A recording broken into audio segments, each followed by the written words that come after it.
ಸಾಮಾಜಿಕ ಬದಲಾವಣೆಯ ಹರಿಕಾರ ಜ್ಯೋತಿ ಬಾಪುಲೆ ಹಾಗೂ ಅಂಬೇಡ್ಕರ್ ಅವರ ಸಹೋದರತೆ, ಸಮಾನತೆ ಮತ್ತು ಸ್ವಾತಂತ್ರ್ಯ ಇವುಗಳಿಂದ ಪ್ರೇರೇಪಿತರಾದ ಅಮೃತಾ ಶೆಟ್ಟಿ ಮತ್ತು ಡಿಕಯ್ಯರವರ ಮಧ್ಯೆ ಪ್ರೇಮಾಂಕುರಿಸಿತು. ಒಂದೇ ಭಾವದ ಎರಡು ನಕ್ಷತ್ರಗಳು ಸಮಾನವಾಗಿ ಸ್ಪಂದಿಸಿದಾಗ ಮದುವೆ ಎಂಬ ಬಾಂಧವ್ಯ ಚಿಗುರೊಡೆಯಿತು. 1992 ಅಲ್ಲಿ ಮುಲ್ಕಿಯಲ್ಲಿ ಒಂದು ತುಳುವಿನಲ್ಲಿ ಒಂದು ಸಾಹಿತ್ಯ ಸಮ್ಮೇಳನ ಮಾಡಿದ್ರು. ಆ ಕಮ್ಮಟದಲ್ಲಿ ಒಬ್ಬ ಶಿಬಿರಾರ್ಥಿ ಡಿಕಯ್ಯ ಆಗಿದ್ರು. ಸಮಾರೋಪ ಸಮಾರಂಭದ ಅಧ್ಯಕ್ಷ ನಾನು. ಅಲ್ಲಿ ಇವರ ಕತೆಗೆ ಕೊಟ್ಟೆಡೊಂಜಿ ಬೇಜಾರು ಸ್ವಾಮಿ ಅಂತ ಹೇಳುವಂಥ ತುಳುವಿನ ಕತೆಗೆ ಇವರಿಗೆ ಮೊದಲ ಬಹುಮಾನ, ಇವರಿಗೆ ಮತ್ತು ಶಿಬಿರಾರ್ಥಿಗೆ ನನ್ನ ಕೈಯಲ್ಲಿ ಬಹುಮಾನ ತಗೊಂಡ್ರು.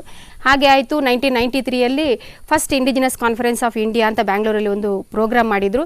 ಆ ಕಾರ್ಯಕ್ರಮದಲ್ಲಿ ಮತ್ತೆ ನಾನು ಇವರನ್ನು ಭೇಟಿ ಮಾಡಿದಾಗ ಈ ಮನುಷ್ಯ ಎಷ್ಟು ಡೆಡಿಕೇಟೆಡ್, ಎಷ್ಟು ಕನ್ಸರ್ನ್ ಆಗಿದ್ದಾರೆ ಒಂದು ಚಳುವಳಿಗೆ ಅಂತ ಹೇಳ್ಕೊಂಡು, ಅದರಲ್ಲೂ ಕೂಡ ಖುಷಿ ಅನಿಸಿದ್ದು. ಭಾಳ ಚೆನ್ನಾಗಿ ಬ್ಯಾನರ್ ಬರೆಯೋರು ಇವರು. ಅಲ್ಲಿಂದ ನಮ್ಮ ಒಂಥರ ಇದು ಬೆಳೆಯಿತು. ಆಮೇಲೆ ಇದಕ್ಕೆಲ್ಲ ಒಂದು ರೀತಿಯಲ್ಲಿ ನೀರನ್ನು ಹಾಕಿ ಬೆಳೆಸಿದವರು ನನ್ನ godfather V T Rajashekhar ಅಂತ ಹೇಳ್ಕೊಂಡು ದಲಿತ್ ವಾಯ್ಸ್ ಪತ್ರಿಕೆಯ ಸಂಪಾದಕರು. ಅವ್ರು ಯಾವಾಗಲೂ ಹೇಳೋರು, ನಿನಗೆ ಶೆಟ್ರ ಹುಡುಗ ಎಲ್ಲೂ ಸಿಗ್ತಾರೆ, ಎಷ್ಟು ವರದಕ್ಷಿಣೆ ಕೊಟ್ಟು ಬೇಕಾದ್ರೂ ನಾನು ನಿನಗೆ ಮದುವೆ ಮಾಡ್ತೀನಿ, ಬಟ್ ಡಿಕಯ್ಯ ಯಾಕೆ ಬೇಡ ಅಂತ ಹೇಳು ಅಂತ 6 ವರ್ಷ ಈ ಮನುಷ್ಯ ನನಗಾಗಿ ಕಾದಿದ್ದಾರೆ. ಹೀಗೆ 1996ರಲ್ಲಿ ಡಿಕಯ್ಯ ಮತ್ತು ಆತ್ರಾಡಿ ಅಮೃತಾ ಶೆಟ್ಟಿ ಇವರು ವಿಶಿಷ್ಟ ರೀತಿಯಲ್ಲಿ ವಿವಾಹವಾದರು.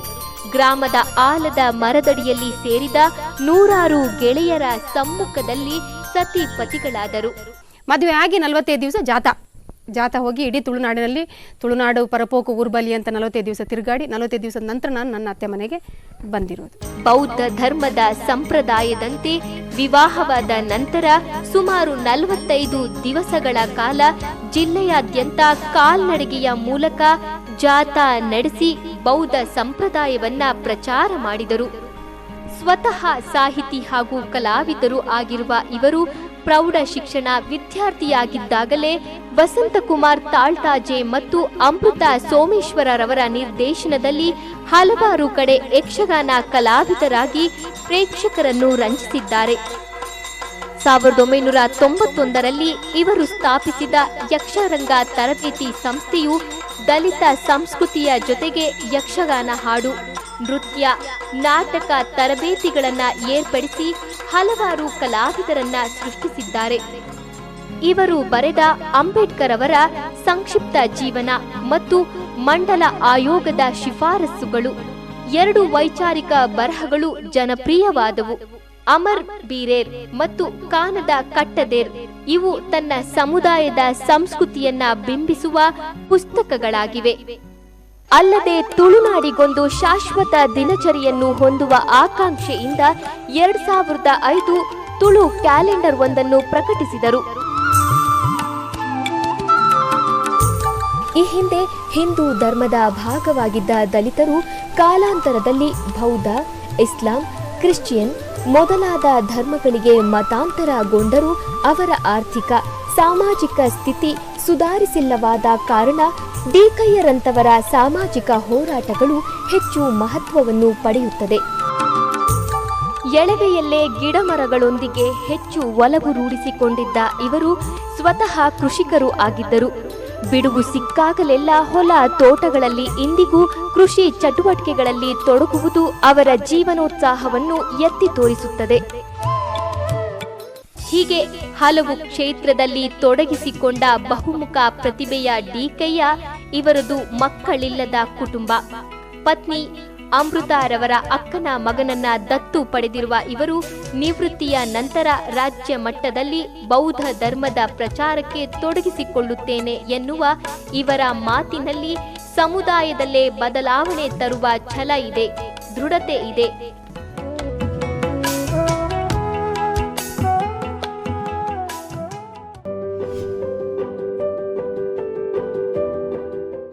ಬಂಧುಗಳೇ ನಮಸ್ಕಾರ. ನಾವು ಇತ್ತೀಚೆಗೆ ನಮ್ಮನ್ನು ಅಗಲಿದಂಥ ಈ ಕರಾವಳಿ ಭಾಗದ ಒಬ್ಬ ಹಿರಿಯ ದಲಿತ ಚಳವಳಿಯ ಮುಖಂಡ, ಅದಕ್ಕಿಂತಲೂ ಹೆಚ್ಚಾಗಿ ಒಬ್ಬ ಅಂಬೇಡ್ಕರ್ವಾದಿ, ಜೊತೆಗೆ ಅಂಬೇಡ್ಕರ್ ಅವರ ಚಿಂತನೆಗಳನ್ನು ಕರ್ನಾಟಕದಾದ್ಯಂತ ಪಸರಿಸಿದ ಅಗ್ರಗಣ್ಯ ಒಬ್ಬ ಚಳವಳಿಯ ನೇತಾರ ಡಿಕಯ್ಯ ಅವರು ಅವರನ್ನು ನಾವು ಇತ್ತೀಚೆಗೆ ಕಳೆದುಕೊಂಡಿದ್ದೇವೆ. ಈ ಸಂದರ್ಭದಲ್ಲಿ ನಮ್ಮ ಒಡನಾಡಿ ಡಿಕಯ್ಯ ಅವರನ್ನು ನೆನಪು ಮಾಡಿಕೊಳ್ಳುವಂಥದ್ದು, ಜೊತೆಗೆ ಅವರ ಸುದೀರ್ಘ ಒಂದು ಚಳವಳಿಯ ಬದುಕಿನಲ್ಲಿ ಅವರು ತೋರಿಸಿದಂಥ ಪಥ ಮಾರ್ಗ ಮತ್ತು ಅವರು ಅನೇಕ ಮಂದಿಯ ಬದುಕನ್ನು ರೂಪಿಸ್ತಾರೆ. ಈ ಎಲ್ಲ ವಿಚಾರಗಳನ್ನು ಇವತ್ತು ನಾವು ಮತ್ತೆ ನೆನಪು ಮಾಡಿಕೊಳ್ಳುವಂಥದ್ದು, ಮನನ ಮಾಡುವಂಥದ್ದು.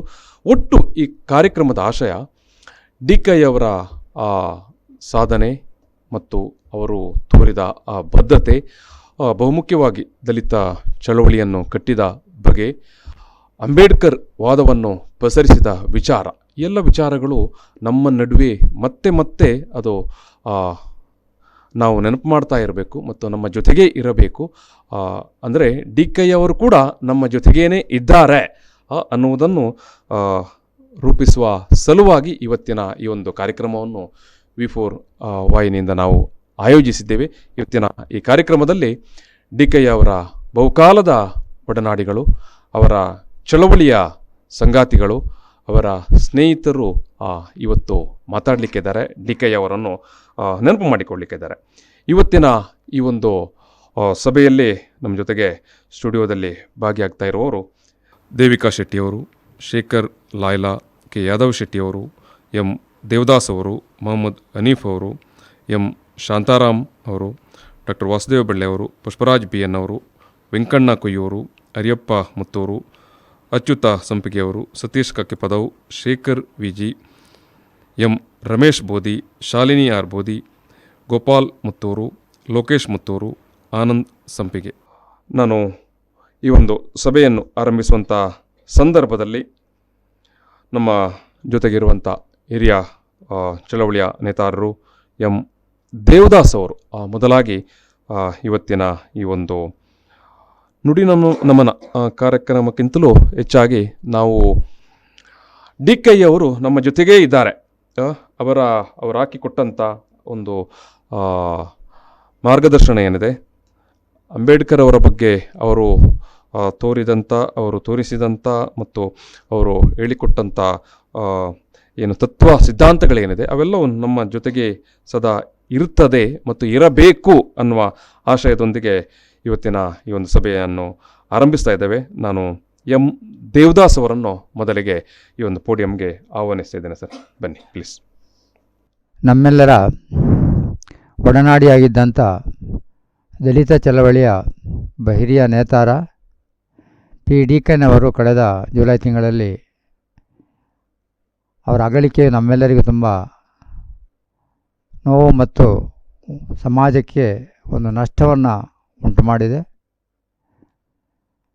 ಮುಖ್ಯವಾಗಿ ನನಗೆ DKI ಅವರು 1980ರಲ್ಲಿ ಈ ಹಾಸನದ ಸಕಲೇಶ್ಪುರದ ಹಾಡ್ಯದ G ಸೋಮಶೇಖರ್ ಅವರ ಮೂಲಕ ಇಲ್ಲಿ ಬಾಬಾ ಸಾಹೇಬ್ ಅಂಬೇಡ್ಕರ್ ಅವರ ಚಿಂತನೆಯ ಪ್ರೊಫೆಸರ್ ಕೃಷ್ಣವರು ಸ್ಥಾಪಿಸಿದಂಥ DSS ಇಲ್ಲಿ ಪ್ರಾರಂಭ ಆಯಿತು.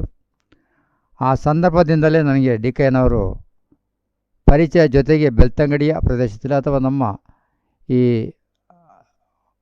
ಇಡೀ ಜಿಲ್ಲೆಯಲ್ಲಿ ಕೂಡ ಪ್ರತಿಯೊಂದು ಕಾರ್ಯಕ್ರಮದಲ್ಲೂ ಕೂಡ ಅವರು ಹೋರಾಟದಲ್ಲಿ, ಕಾರ್ಯಕ್ರಮದಲ್ಲಿ ಎಲ್ಲದರಲ್ಲೂ ಕೂಡ ನಮ್ಮೊಂದಿಗೆ ಭಾಗಿಯಾಗಿ ದಲಿತ ಸಮುದಾಯಕ್ಕೆ ಸ್ವಾಭಿಮಾನ ಮತ್ತು ಪ್ರಜ್ಞೆಯನ್ನು ತುಂಬುವಂಥ ಒಂದು ಕೆಲಸವನ್ನು ಮಾಡಿದ್ದಾರೆ. ಅವರು ನೌಕರರಾಗಿದ್ದರೂ ಕೂಡ BSNನಲ್ಲಿ ಆ ನೌಕರಿಗಿಂತಲೂ ಹೆಚ್ಚಾಗಿ ಬಹುಶಃ ನಮ್ಮ ಈ ಸಂಘಟನೆಗೆ ತಮ್ಮ ಕೊಡುಗೆಯನ್ನು ಕೊಟ್ಟಿದ್ದಾರೆ. ಜೊತೆಗೆ ಈ ರಾಜ್ಯ ಮಟ್ಟದಲ್ಲೂ ಕೂಡ ಅಷ್ಟೇ, ಕಾರ್ಯಕ್ರಮದಲ್ಲೂ ಕೂಡ ಅವರು ಎಲ್ಲ ಕಡೆ ಸಕ್ರಿಯವಾಗಿ ಭಾಗವಹಿಸ್ತಾರೆ ಹೋರಾಟದಲ್ಲಿ. ಉದಾಹರಣೆಗೆ ಈ ಬೆಂಡಿಗೆರೆ ಪ್ರಕರಣ ಇರ್ಬೋದು, ಅಥವಾ ಚಂದ್ರಗುತ್ತಿಯ ಬತ್ತಲೆ ಸೇಲೆ ಪ್ರಕರಣ ಇರ್ಬೋದು, ಅಥವಾ ಈ ಕಮಲಾಬಳ್ಳಿಯ ಪ್ರಕರಣ ಇರ್ಬೋದು, ಪ್ರತಿಯೊಂದು ಚಳವಳಿಯೂ ಕೂಡ ಅವರು ಕ್ರಿಯಾತ್ಮಕವಾಗಿ ಭಾಗವಹಿಸಿದ್ದಾರೆ. ಜೊತೆಗೆ ಅವರ ಸಂಗಾತಿ ಶ್ರೀಮತಿ ಆತ್ರಾಡಿ ಅಮೃತರವರು ಕೂಡ ಸಂಘಟನೆಯಲ್ಲಿ ಕ್ರಿಯಾತ್ಮಕವಾಗಿದ್ದರು. ಜೊತೆಗೆ 1994ರಲ್ಲಿ ಈ ಮಾನ್ಯ ಕಾಂಶಿರಾಮ್ಜಿಯವರು ಪ್ರಾರಂಭಿಸಿದಂಥ ಬಹುಜನ್ ಚಳವಳಿಯ ಈ ಜಿಲ್ಲೆಯಲ್ಲಿ ಪ್ರಾರಂಭ ಆದಾಗ ಅವರು ಇಬ್ಬರು ಕೂಡ ನೌಕರರಿದ್ದರೂ ಕೂಡ ಅವರು ಬಾಂಬ್ ಸ್ಟೇಪಲ್ಲಿ ಕೆಲಸ ಮಾಡಿದ್ದಾರೆ. ಆತ್ರಾಡಿಯವರು ಕೂಡ ಅವರ ಮಿಸ್ಸಸ್ ಅವರು ಕೂಡ ಕ್ರಿಯಾತ್ಮಕವಾಗಿ ಇಲ್ಲಿ BSP ಕಟ್ಟೋದರಲ್ಲಿ ಒಳ್ಳೆ ದುಡಿದಿದ್ದಾರೆ ಅವರು. ಅಂಥ ಇವತ್ತು ನೇತಾರರು ನಮ್ಮ ಸಮಾಜದಲ್ಲಿ ಹುಟ್ಟೋದು ಭಾಳ ವಿರಳ. ಅಂಥ ಅವರ ಈ ತ್ಯಾಗ ಕೊಡುಗೆ ಸಂಘಟನೆಗೆ ಮಾಡಿದಂಥ ಅಥವಾ ಬಾಬಾ ಸಾಹೇಬ್ ಅಂಬೇಡ್ಕರ್ ಅವರ ಮಾನ್ಯ ಕಾಂಶಿರಾಮ್ಜಿಯವರ ಏನು ಅವರ ಉದ್ದೇಶ ಆಗಿತ್ತ ಅದನ್ನು ಕಾರ್ಯಗತ ಮಾಡೋದರಲ್ಲಿ ಅವರ ತ್ಯಾಗ ಪರಿಶ್ರಮ ಭಾಳಷ್ಟು ಇದೆ. ಅದನ್ನು ಈಗಿನ ಸಮಾಜದ ಯುವಕರು ಮಹಿಳೆಯರು ಎಲ್ಲರೂ ಕೂಡ ತಿಳ್ಕೊಂಡು ಅವರ ಹಾದಿಯಲ್ಲಿ ನಾವು ಮುನ್ನಡೆಯೋದು ಭಾಳ ಅಗತ್ಯ ಇದೆ ಅಂತ ಈ ಸಂದರ್ಭದಲ್ಲಿ ನಾನು ಹೇಳಲಿಕ್ಕೆ ಇಷ್ಟಪಡ್ತಿದ್ದೇನೆ. ಇದೀಗ ಅಚ್ಯುತ ಸಂಪಿಗೆ ಅವರು ತುಳುನಾಡ ಮನ್ಸ ಸಮಾಜ ಸೇವಾ ಸಂಘದ ಗೌರವ ಸಲಹೆಗಾರರು. ಆದರೆ ಸಂಘಟನಾತ್ಮಕವಾಗಿ ನಾನು 1982 ನಂತರ ಅವ್ರ ಜೊತೆ ಗುರುತಿಸಿಕೊಂಡೆ. ನಾನು ತಿಳಿದ ಮಟ್ಟಿಗೆ ಶ್ರೀಮಾನ್ DK ಅವರು ಮೂಲತಃ ಅವರು ಶಿಕ್ಷಣ ಪಡೆಯುವಂಥ ಸಂದರ್ಭದಲ್ಲಿ ಈ ಸಾಮಾಜಿಕ ಅಸಮಾನತೆಯ ವಿರುದ್ಧ ಅಂದರೆ ಅಸ್ಪೃಶ್ಯತೆ ವಿರುದ್ಧ ಹೋರಾಡುವಂಥ ಒಂದು ಮನೋಭಾವವನ್ನು ಬೆಳೆಸ್ಕೊಂಡ್ರು. ಅದು ಅವರು ವಿದ್ಯಾರ್ಥಿ ದೆಸೆಯಲ್ಲಿ ಅವರಿಗೆ ಆದಂಥ ಒಂದು ಅಸ್ಪೃಶ್ಯತೆಯ ನೋವಿನಿಂದಾಗಿ ಈ ರೀತಿ ಅವರು ಈ ಸಂಘಟನೆಯನ್ನು ತೊಡಗಿಸಿಕೊಳ್ಳಿಕ್ಕೆ ಆರಂಭ ಮಾಡಿದರು. ಅದೇ ಸಂದರ್ಭದಲ್ಲಿ 1976 ಈಗಾಗಲೇ ನಮ್ಮ ಹಿರಿಯವರೆಲ್ಲ ಹೇಳಿದಾಗೆ 1976 ಇಲ್ಲಿ ದಲಿತ ಸಂಘರ್ಷ ಸಮಿತಿಯ ಒಂದು ಉದಯ ಆಯಿತು ಕರ್ನಾಟಕದಲ್ಲಿ. ಪ್ರೊಫೆಸರ್ ನಮ್ಮ ಮಾಜಿ ಮಂತ್ರಿಗಳಾದಂಥ ಬಸವಲಿಂಗಪ್ಪನವರ ಒಂದು ಭೂಸಾ ಚಳವಳಿಯಿಂದಾಗಿ ಇಲ್ಲಿ ದಲಿತ ಚಳವಳಿಯ ಹುಟ್ಟಿಗೆ ಕಾರಣವಾಯಿತು. ಅವರಿಗೆ ಬೆಂಬಲವಾಗಿ ನಿಂತವರು ಪ್ರೊಫೆಸರ್ B. ಕೃಷ್ಣಪ್ಪನವರು. ಅವರ ಮುಖಾಂತರ ಈ ದಲಿತ ಚಳವಳಿ ಈ ಕರ್ನಾಟಕದಲ್ಲಿ ಉದಯ ಕಾರಣ ಆಯಿತು. ಈ ದಲಿತ ಚಳವಳಿಯನ್ನು ಇಲ್ಲಿ ನಮ್ಮ ದಕ್ಷಿಣ ಕನ್ನಡಿಗೆ ತಂದವರಲ್ಲಿ ಪ್ರಥಮವಾಗಿ ಸೋಮಶೇಖರ್ ಅವರ ಮುಖಾಂತರ ನಮ್ಮ ಹಿರಿಯವರು ದೇವದಾಸ್ ಹಾಗೆ DK ಅನ್ನೋರು ಈ ಚಳವಳಿಯನ್ನು ಇಲ್ಲಿ ಆರಂಭ ಮಾಡಿದರು 1980 ದಶಕದಲ್ಲಿ. ಹಾಗೆ ನನಗೆ ಮತ್ತು ಅವರ ಒಡನಾಟದಲ್ಲಿ ನಾನು ಭಾಳ ಹತ್ತಿರದಲ್ಲಿ ಅವರನ್ನು ಕಂಡುಕೊಂಡವ. ಅವರು ಪಕ್ಕಾ ಅಂಬೇಡ್ಕರ್ವಾದಿ. ಅವರ ಈ ಚಳವಳಿಯ ಹೆಚ್ಚು ಕಡಿಮೆ 40 ವರ್ಷಗಳ ಜೀವನದಲ್ಲಿ ಹಲವಾರು ಅಂಬೇಡ್ಕರ್ವಾದಿಗಳನ್ನು ಅವರು ಸೃಷ್ಟಿ ಮಾಡಿದ್ದು ಅದು ಭಾಳ ಒಂದು ಹೆಮ್ಮೆಯ ವಿಷಯ. ಮತ್ತು ಅವರು ಯಾವತ್ತೂ ಕೂಡ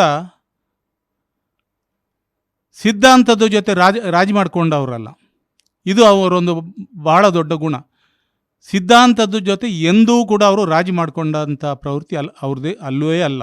ಅವರು ಒಂದು ಸಿದ್ಧಾಂತಕ್ಕೆ ಸ್ಟಿಕ್ ಆನ್ ಆದರೆ ಆ ಸಿದ್ಧಾಂತವನ್ನು ಪ್ರತಿಪಾದಿಸುವವರಿಗೆ ಅವರು ಬಿಡುವವರಲ್ಲ. ಅಂಥ ಒಂದು ಧೀಮಂತ ವ್ಯಕ್ತಿ ಬಹುಶಃ ಈವರೆಗೆ ಹುಟ್ಟಿದ್ರಲ್ಲಿ ನಮ್ಮ ಜಿಲ್ಲೆಯಲ್ಲಿ ಯಾರಿಲ್ಲ. ಹಾಗೂ ಅಂಬೇಡ್ಕರ್ ಅವರ ಪ್ರತಿ ಒಂದು ವಾಲ್ಯೂಮನ್ನು ಭಾಳಷ್ಟು ಸಮಗ್ರವಾಗಿ ಅಧ್ಯಯನ ಮಾಡಿಕೊಂಡಂಥವರಲ್ಲಿ DK ಅವರು ಪ್ರಥಮರು ಅಂತ ಹೇಳಲಿಕ್ಕೆ ನಾನು ಭಾಳಷ್ಟು ಹೆಮ್ಮೆ ಪಡ್ತಾ ಇದ್ದೇನೆ. ಅವರಿಂದಾಗಿ ಅವರ ಪ್ರೇರಣೆಯಿಂದಾಗಿ ಇವತ್ತು ಹಲವಾರು ಮಂದಿ ಯುವಕರು ಅವರ ಹಾದಿಯಲ್ಲಿ ನಡೀತಾ ಇದ್ದಾರೆ. ಇದು ಕೂಡ ಅವರ ಒಂದು ತೋರಿಸಿಕೊಟ್ಟ ಒಂದು ಅಪ್ರತಿಮ ಹೋರಾಟದ ಒಂದು ಫಲ ಅಂತ ಹೇಳಲಿಕ್ಕೆ ಕೂಡ ನನಗೆ ಭಾಳಷ್ಟು ಹೆಮ್ಮೆ ಆಗ್ತಾ ಇದೆ. ಹಾಗಾಗಿ ಇವತ್ತು ಧೀಮಾನ್ DK ಅವರು ನಮ್ಮೆಲ್ಲರ ಜನಮಾನಸದಲ್ಲಿ ಬೆಳಗಿದಂಥವರು, ಒಂದು ಹೋರಾಟದ ದೀಪವನ್ನು ಬೆಳಗಿದಂಥ ಮಹಾನ್ ವ್ಯಕ್ತಿ ಅವರು.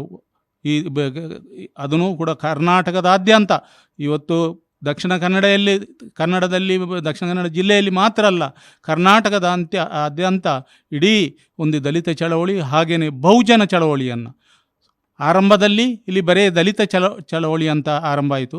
ಆದರೆ ಅದು ಕೊನೆಗೆ ಬಹುಜನ ಚಳವಳಿಯಾಗಿ ನಿರ್ಮಾತೃ ಅಂತ ಹೇಳ್ಬೋದು. ಇಲ್ಲಿ ಅವರು ಧೀಮಾನ್ ಕಾಂಶಿರಾಮ್ರವರ ಏನು ಬಹುಜನ ಚಳವಳಿಯನ್ನು ಇಡೀ ಜಿಲ್ಲೆಯಾದ್ಯಂತ ಹಾಗೆಯೇ ಇಡೀ ಕರ್ನಾಟಕದಾದ್ಯಂತ ಪಸರಿದರಲ್ಲಿ ಅಗ್ರಗಣ್ಯ ನಾಯಕರಂತ ಹೇಳಲಿಕ್ಕೆ ನನಗೆ ಭಾಳಷ್ಟು ಹೆಮ್ಮೆ ಆಗ್ತಾಯಿದೆ.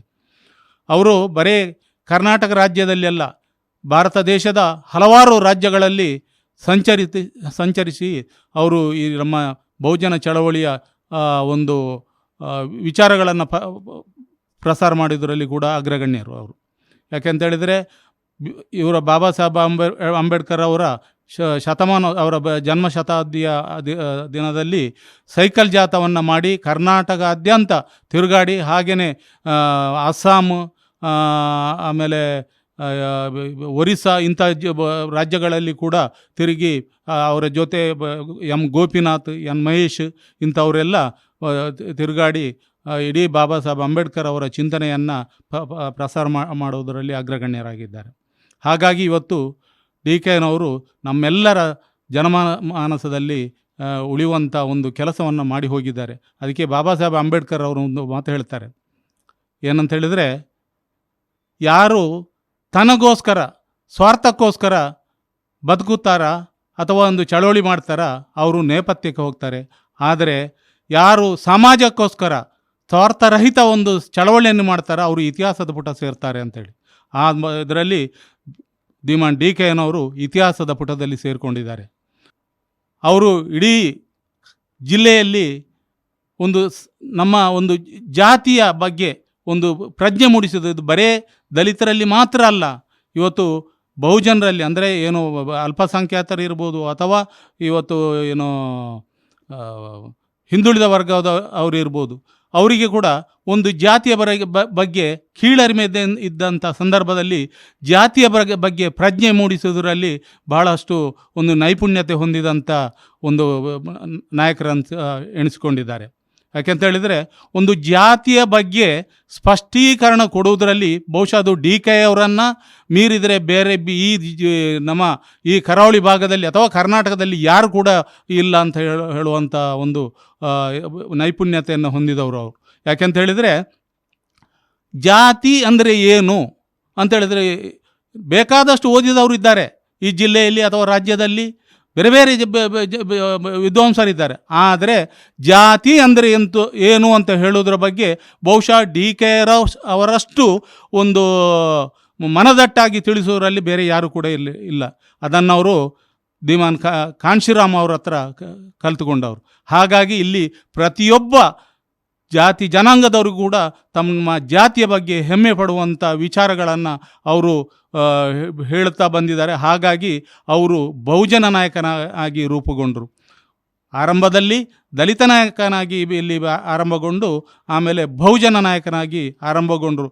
ಹಾಗೆಯೇ 80ರ ದಶಕದಲ್ಲಿ ಇಲ್ಲಿ ಅವರು ನಮ್ಮ ಜಿಲ್ಲೆಯಲ್ಲಿ ಆರಂಭದಲ್ಲಿ ಬೌದ್ಧ ಧರ್ಮದ ಒಂದು ದೀಕ್ಷೆಯನ್ನು ತಗೊಂಡವರು ಪ್ರಥಮವಾಗಿ ಅದು ಡಿ ಕೆನವರು ಇಲ್ಲಿ ಬೋಧ್ಗಯಕ್ಕೆ ಹೋಗಿ ಅಲ್ಲಿ ನಾಗಾರ್ಜುನ ಸುರೈ ಅಂತ ಹೇಳುವವರ ಅಲ್ಲಿ ದೀಕ್ಷೆಯನ್ನು ಪಡ್ಕೊಂಡವರಲ್ಲಿ ಪ್ರಥಮರವರು ನಮ್ಮ ಇದು ಕರಾವಳಿ ಜಿಲ್ಲೆಗೆ. ಹಾಗೆಯೇ ಇಲ್ಲಿ ಕರಾವಳಿ ಜಿಲ್ಲೆಯಲ್ಲಿ ಬೌದ್ಧ ಧರ್ಮವನ್ನು ಕೂಡ ಇಲ್ಲಿ ಧರ್ಮವನ್ನು ತಂದವರಲ್ಲಿ ಕೂಡ ಪ್ರಥಮರು ಡಿ ಕೆನವರು ಅವರು. ಹಾಗಾಗಿ ಇಡೀ ಜಿಲ್ಲೆಯ ಪ್ರತಿಯೊಬ್ಬರ ಮನಸ್ಸಿನಲ್ಲೂ ದಲಿತ ಹೋರಾಟಗಾರನಾಗಿ, ಬೌದ್ಧ ಉಪಾಸಕನಾಗಿ, ಬಹುಜನ ನಾಯಕನಾಗಿ ಮೆರೆದಿದ್ದಾರೆ. ಅವರು ಪಸರಿಸಿದಂಥ, ಅವರು ಬಿಟ್ಟು ಹೋದಂಥ ವಿಚಾರಗಳು ನಮ್ಮ ಮುಂದೆ ಹಲವಾರು ವಿಚಾರಗಳಿದ್ದಾವೆ. ಇವತ್ತು ಜಾತಿಯ ಬಗ್ಗೆ ಹೇಳುವುದಾದರೆ, ಇಲ್ಲಿ ನಮ್ಮ ಈ ಸಮಾಜದಲ್ಲಿ ಇರುವಂಥ ಬಹಳ ಒಂದು ಹೀನಾಯ ಸ್ಥಿತಿಯಲ್ಲಿ, ಅಂದರೆ ಬಹಳ ಒಂದು ಕೆಳ ಹಂತದಲ್ಲಿರುವಂಥ ಜಾತಿಯಲ್ಲಿ ನಮ್ಮದು ಒಂದು ತುಳುನಾಡಿನಲ್ಲಿ ಮನ್ಸ ಅಂತ ಹೇಳೋ ಒಂದು ಜಾತಿ ಇದೆ. ಆ ಜಾತಿಯನ್ನು ಕರ್ನಾಟಕದ ಪರಿಶಿಷ್ಟ ಜಾತಿ ಪಟ್ಟಿಯಲ್ಲಿ ಸೇರಿಸಲಿಕ್ಕೆ ಹಲವಾರು ಕಳೆದ 25 ವರ್ಷಗಳಿಂದ ಈ ಜಾತಿಯನ್ನು ಸಂಘಟನೆ ಮಾಡಿ ಇವರಿಗೆ ಒಂದು ಅಸ್ತಿತ್ವವನ್ನು ತರಬೇಕಂತೇಳಿ ಹೋರಾಟ ಮಾಡ್ತಾ ಇದ್ದವರಲ್ಲಿ ಡಿ ಕೆನವರು ಪ್ರಮುಖರು. ಹಾಗೆ ಅವರ ಹೋರಾಟದ ಒಂದು ದಾರಿಯನ್ನು ಕಂಡುಕೊಂಡ ಬೇರೆ ಬೇರೆ ಜಾತಿ ಸಂಘಟನೆಯವರು ಕೂಡ ಇವತ್ತು ಪ್ರಬಲವಾಗಿ ಜಾತಿ ಸಂಘಟನೆಯನ್ನು ಕಟ್ಟಿಕೊಂಡು ಅವರ ಹಕ್ಕು ಮತ್ತು ಅಧಿಕಾರಗಳಕ್ಕಾಗಿ ಹೋರಾಡೋದನ್ನು ಕಲಿತುಕೊಂಡಿದ್ದರೆ ಅದು ಶ್ರೀಮಾನ್ ಡಿ ಕೆನವರ ಇಂದ ಅಂತ ಹೇಳಲಿಕ್ಕೆ ನಾನು ಭಾಳ ಇಷ್ಟಪಡ್ತಾ ಇದ್ದೇನೆ. ಹಾಗಾಗಿ ಇಲ್ಲಿ ಡಿ ಕೆನವರು ಅವರು ನಡೆದು ಬಂದಂಥ ದಾರಿ, ಅವರು ಹೋರಾಟದ ದಾರಿ, ಅದನ್ನು ಭಾಳಷ್ಟು ಮಂದಿಗೆ ಇಲ್ಲಿ ತಿಳಿಸಿಕೊಟ್ಟಿದ್ದಾರೆ. ಅವರ ಹೋರಾಟ ನಮಗೆ ದಾರಿದೀಪವಾಗಲಿ, ಅದನ್ನು ಮುಂದುವರಿಸ್ಕೊಂಡು ಹೋಗೋದು ನಮ್ಮೆಲ್ಲರ ಕರ್ತವ್ಯ.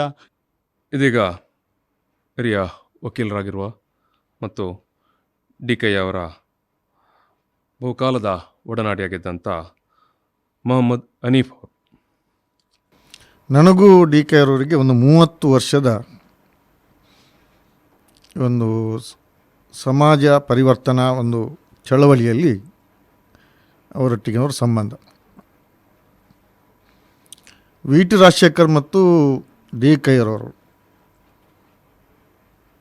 ಇಬ್ಬರ ಒಂದು ಒಡನಾಟದಿಂದ ಈ ಸಮಾಜ ಹೇಗೆ ಎಂಬುದನ್ನು ತಿಳ್ಕೊಳ್ಳಿಕ್ಕೆ ನನಗೂ ಸಾಧ್ಯವಾಯಿತು. ಇಲ್ಲದ್ರೆ ನಾವು ಬೇರೆ ಚಿಂತನೆಯಲ್ಲಿ ಇರ್ತಿದ್ದೆವು. ಏನೋ ನಾವೀಗ ಏನು ಅಹಿಂದ ಚಳವಳಿ ಅಂತ ಹೇಳ್ತೇವೆ, ಅದನ್ನು ಬಹುಜನ ಸಮಾಜವನ್ನು ಕಟ್ಟುವ ಮೂಲಕ, ಅದರಲ್ಲಿ ಅಲ್ಪಸಂಖ್ಯಾತ ಮುಸ್ಲಿಮರು, ಕ್ರಿಶ್ಚಿಯನ್ರು, ಬೌದ್ಧರು ನಾವೆಲ್ಲ ಸೇರಿ ದಲಿತರೊಂದಿಗೆ ಕೈ ಜೋಡಿಸಿದಾಗ ಈ ಸಮಾಜದಲ್ಲಿ ಬದಲಾವಣೆ ತರಲಿಕ್ಕೆ ಸಾಧ್ಯ ಅಂತ ಹೇಳುವಂಥದ್ದನ್ನು ನಮಗೆಲ್ಲ ಕಲಿಸ್ಕೊಟ್ರು. ಅವರು ಮಂಗಳೂರಿಗೆ ಬಂದಾಗ ಹೆಚ್ಚು ನಮ್ಮ ಒಡನಾಟದಲ್ಲಿ ನಾವು ಹೆಚ್ಚು ಕಾರ್ಯಕ್ರಮ ಮಾಡ್ತಾಯಿದ್ದೆವು. ಅದು ಚಿಂತನಾ ಪ್ರಜಾವೇದಿಕೆ ಅಂತ ಆಗಲಿ, ಸಾಂವಿಧಾನಿಕ ಜನಚಳವಳಿ ಆಗಲಿ, ಬಹುಜನ ಸಮಾಜದ ಬಗ್ಗೆ ಆಗಲಿ, ಅಥವಾ pay back to the society ಅಂತ ಹೇಳುವ ಥೀಮನ್ನು ಇಟ್ಕೊಂಡು ಏನು ನಾವು ಸಮಾಜದಿಂದ ಕಲಿತುಕೊಂಡು ಬಂದಿದ್ದೇವೆ, ಅಲ್ಲಿಯ ನಮ್ಮ ಜನರ ಹಣವನ್ನು ನಮ್ಮ ಎಜುಕೇಷನಿಗೆ ಕೊಟ್ಟಿದ್ದಾರೆ, ಅದನ್ನು ನಾವು ಕಲಿತ ಮೇಲೆ ಬಂದ ಮೇಲೆ ನಮ್ಮ ಸಮಾಜದ ಅಭಿವೃದ್ಧಿಗಾಗಿ ಮತ್ತು ಒಂದು ಚಿಂತನೆಯಲ್ಲಿ ನಾವು ಒಟ್ಟುಗೂಡಿಸಲಿಕ್ಕೆ ನಾವು ಕೂಡ ಅದಕ್ಕೆ ಏನಾದರೂ ಕಾಣಿಕೆ ನೀಡಬೇಕೆಂಬ ದಿಸೆಯಲ್ಲಿ ಆ ಒಂದು ಅವರ ಕಾರ್ಯಕ್ರಮಗಳು ನಮಗೆ ಬಹಳ ಖುಷಿ ನೀಡಿತು. ಅವರಿಗೆ ಹೆದರಿಕೆ ಎಂಬುದಿಲ್ಲ. ನೋಡಿ, ಪುತ್ತೂರಿನಲ್ಲಿ ಬಹಳ ದೊಡ್ಡ ಅಲ್ಲಿ ಇನ್ಸಿಡೆಂಟ್ ಆಗಿ ಇಡೀ ದಕ್ಷಿಣ ಕನ್ನಡದಲ್ಲಿ ಕೋಮು ಗಲಭೆ ಆಯಿತು.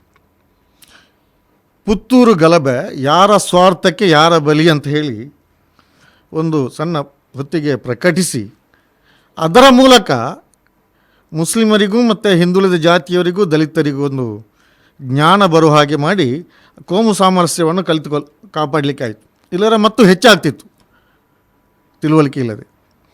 ಹಾಗೆ 98ರಲ್ಲಿ ಮುಸ್ಲಿಮರಿಗೂ ಬಿಲ್ಲವರಿಗೂ ಸುರತ್ಕಲ್ ಗಲಭೆ ಬಹಳ ದೊಡ್ಡದಾಯಿತು, ಹೆಚ್ಚು ಜೀವಗಳು ಹೋದವು. ಆವಾಗ ನಮ್ಮೊಡನೆ ಸೇರಿಕೊಂಡು ತಾರಂತ ಪೂಜಾರಿ ಅಂತ ಅಡ್ವೊಕೇಟ್ ಹೈಕೋರ್ಟಲ್ಲಿದ್ದಾರೆ ಊರಿನವರು, ನಾವೆಲ್ಲ ಸೇರಿಕೊಂಡು ಹೋಗಿ ಮನೆ ಮನೆಯಲ್ಲಿ ಈ ವಿಷಯವನ್ನು ನೋಡಿ ಹೇಗೆ ಕೋಮು ಗಲಭೆ ಹುಟ್ಟುಕೊಳ್ತದೆ, ಇದಕ್ಕೆ ನಾವು ಬಲಿಪಶು ಆಗಬಾರ್ದು ಅಂತ ಹೇಳುವಂಥದ್ದನ್ನು ಜನರಿಗೆ ತಿಳಿಸುವ ಕಾರ್ಯಕ್ರಮದಲ್ಲಿ ಅವರು ನಮ್ಮ ಒಡನಾಡಿಯಾಗಿದ್ದರು. ಇನ್ನು ಯಾವುದೇ ಒಂದು ಚಿಂತನೆ ಅದನ್ನು ಅವರು ಜಾತಿಯನ್ನು ಕಟ್ಟುವ ಮೂಲಕ ದೇಶವನ್ನು ಬಲಿಷ್ಠಗೊಳಿಸಬೇಕು ಅಂತ ಹೇಳೋದು. ಎಲ್ಲರೂ ಜಾತಿ ಬಿಡಿ ಅಂತ ಹೇಳೋದಲ್ವ. ಅದು ಯಾಕೆ ಅವರು ಹೇಳ್ತಾರೆ ಅಂತ ಹೇಳಿದರೆ, ಜಾತಿ ಮತ್ತು ಜಾತೀಯತೆಯ ಬಗ್ಗೆ ಸ್ಪಷ್ಟ ವ್ಯತ್ಯಾಸ ಅವರಿಗೆ ಗೊತ್ತಿತ್ತು. ನಮಗೆ ಹೇಳ್ತಿದ್ರು ಜಾತಿ ಅಂತ ಹೇಳಿದರೆ ಅದು ಐಡೆಂಟಿಟಿ ಅಂತ, ABCD ಹೀಗೆ ಸಮಾನಾಂತರ ಇಟ್ಟಿಗೆಗಳು ಇಟ್ಟಾಗ. ಇನ್ನು ಇಟ್ಟಿಗೆ ಒಂದರ ಕೆಳಗೆ ಒಂದು ಇಟ್ಟಾಗ ಅದು ಜಾತೀಯತೆ ಆಯಿತು. ಬ್ರಾಹ್ಮಣ, ಕ್ಷತ್ರಿಯ, ವೈಶ್ಯ, ಶೂದ್ರ ಅಂತ ಒಬ್ಬರ ತುಳಿತಕ್ಕೆ ಒಳಪಡುವಂಥದ್ದು. ಸೊ ಅದರಿಂದ ಜಾತೀಯತೆ ಬಿಡಿ, ಜಾತಿಯನ್ನು ಕಟ್ಟಿ ಅಂತ ಹೇಳುವಂಥ ಆ ಒಂದು ಉದ್ಘೋಷದ ಮೂಲಕ ಎಲ್ಲ ಜಾತಿಗಳಿಗೆ ಅವರು ಸ್ವಂತ ನೆಲೆಯಲ್ಲಿ ನಿಲ್ಲುವಂಥ, ಅವರ ಕಾಲ ಮೇಲೆ ನಿಲ್ಲುವಂಥ ಒಂದು ಬಹಳ ಮನೋ ಅಭಿಲಾಷೆಯನ್ನು ಅವರು ಮೈಗೂಡಿಸ್ಕೊಟ್ರು. ಇನ್ನು ದಲಿತ ವಾಯ್ಸ್ ಬಂತು, ಅದು ಇಂಗ್ಲೀಷ್ನಲ್ಲಿತ್ತು, ಅದನ್ನು ಕೂಡ ಕನ್ನಡಕ್ಕೆ ಕೆಲವು ಸಂದರ್ಭದಲ್ಲಿ ತಂದರು. ಆ ದಲಿತ ವಾಯ್ಸ್ನ ಮುಖಾಂತರ VT ರಾಜಶೇಖರ್ ಸಂಪಾದಕತ್ವದಲ್ಲಿ ಜನರಿಗೆ ತಿಳುವಳಿಕೆ ನೀಡುವಂಥದ್ದು. ಇನ್ನು ಕೇಳ್ತಾ ಇದ್ದರು, ಕುಡ್ಲ ಅಂದರೆ ಹೆಂಚಿನ ಅಂತ ಅವರದ್ದೇ ಒಂದು ಅದಕ್ಕೆ ಇತ್ತು. 2 ನದಿಗಳು ಸಮುದ್ರವನ್ನು ಸೇರ್ತದೆ, ಅದು ಕೂಡು ತಲ, ಹಾಗೆ ಕುಡ್ಲಾಯಿತು ಅಂತೇಳಿ. ನೋಡಿ, ಈಗ ಬೆಲೆ ಏರಿಕೆ ಆಗಿದೆ, ಅದಕ್ಕೆ ಏನು, ಅದಕ್ಕೆ ಬಾರ್ಟರ್ ಸಿಸ್ಟಮೇ ಒಳ್ಳೆಯದು ಅಂತ ಹೇಳುವಂಥದ್ದು. ಅದಕ್ಕೆ ಒಂದು ಉದಾಹರಣೆ ಹೇಳ್ತಾಯಿದ್ರು. ಉಪ್ಪಿನಂಗಡಿಯಲ್ಲಿ ಉಪ್ಪು ಮತ್ತು ಬಾರ್ಟ ಸಿಸ್ಟಮಲ್ಲಿ ಬದಲಾಗ್ತಾ ಇತ್ತು. ಉಪ್ಪು ಬಾರ್ ಹೇಳಿ ಉಬರ್ ಅಂತ ಆಯಿತು. ಸೊ ಬಾರ್ ಅಂದರೆ ಭತ್ತ ಅಥವಾ ಅಕ್ಕಿ. ಸೊ ಹೀಗೆ ಪ್ರತಿಯೊಂದು ಅವರ ಚಿಂತನೆ, ಅವರ ವಿಶೇಷ ಜ್ಞಾನ, ಅದು ಯಾರು ಎಷ್ಟು ಬೇರೆಯವ್ರಿಗೆ ಏನು ಹೇಳಿ ಆ ಕಲಿತ ಜ್ಞಾನವನ್ನು ಅದು ಸರಿ ಅಂತ ಹೇಳಿ ನಮಗೆ ಅರಗಿಸಿ ಕೊಡುವಷ್ಟು ವಿಷಯ ಹೇಳಿ ಅವರು ಕಾರ್ಯಕ್ರಮ ಮಾಡಿದ್ದಾರೆ. ಮತ್ತು ಯಕ್ಷಗಾನದ ಮೂಲಕ ಏನು ಅಪಪ್ರಚಾರ ನಡೀತಾ ಇತ್ತು, ಅದರ ಮುಖಾಂತರ ಸಮಾಜಕ್ಕೆ ಏನು ತರ್ಬೋದು ಒಳ್ಳೆಯದನ್ನು, ಅದು ಕೂಡ ಆಟ ಒಕ್ಕೂಟ ಅಂತೇಳಿ ಯಕ್ಷಗಾನ ಇದನ್ನು ಕಟ್ಟಿಕೊಂಡು ಸಮಾಜವನ್ನು ಬಡಿದೆಪ್ಪಿಸಲು ಕಾರ್ಯಕ್ರಮ ಮಾಡಿದರು. ಈ ದಿಸೆಯಲ್ಲಿ ಕೊನೆಗೆ ಏನಾಯಿತು, ಕೆಲವು 2-3 ವರ್ಷದ ಹಿಂದೆ ಆಕಾಶವಾಣಿಯಲ್ಲಿ ಏನೋ ಕಾರ್ಯಕ್ರಮ ಕೊಡ್ತಾ ಇರುವಾಗ ಅವರಿಗೆ ಅನಾರೋಗ್ಯ ಉಂಟಾಗಿತ್ತು. ಆ ನಂತರ ಸ್ವಲ್ಪ ಸಮಯ ಅವರು ಮನೆಯಲ್ಲಿದ್ದರು. ವಿ ಟಿ ರಾಜಶೇಖರ್ ಹೇಳ್ತಿದ್ರು, ಅವರು ಬೆಳ್ತಂಗಡಿಯಲ್ಲಿ ಕೂತ್ಕೊಂಡು ಏನು ಮಾಡ್ತಾರೆ ಅಲ್ಲಿ ಹಳ್ಳಿಯಲ್ಲಿ, ಮಂಗಳೂರಿಗೆ ಬರಬೇಕು ಅಂತೇಳಿ. ಆಯಿತು, ಈ ಸಲ ಬರ್ತೇವೆ ಅಂತ ಹೇಳ್ತಾಯಿದ್ರು. ಇಲ್ಲೇ ಬಂದು ಕೂತ್ಕೊಂಡು ಮಂಗಳೂರಿನಲ್ಲಿ ಏನಾದರೂ ಮಾಡುವ ಅಂತ. ಮರಣ ಹೊಂದುವುದಕ್ಕೆ ಒಂದು 15 ದಿವಸ ಮೊದಲು ಫೋನ್ ಮಾಡಿದರು. ಕದ್ರಿಯಲ್ಲಿದ್ದರು ಅವರು. ವಿ ಟಿ ರಾಜಶೇಖರ್ ಒಟ್ಟಿಗಿದ್ದರು ಆವಾಗಲೂ. ಆವಾಗ ಫೋನ್ ಮಾಡಿ ಕರೆದರು, ನಾವು ಹೋದೆವು, ಒಟ್ಟಿಗೆ ಕೂತು ಮಾತಾಡಿದೆವು.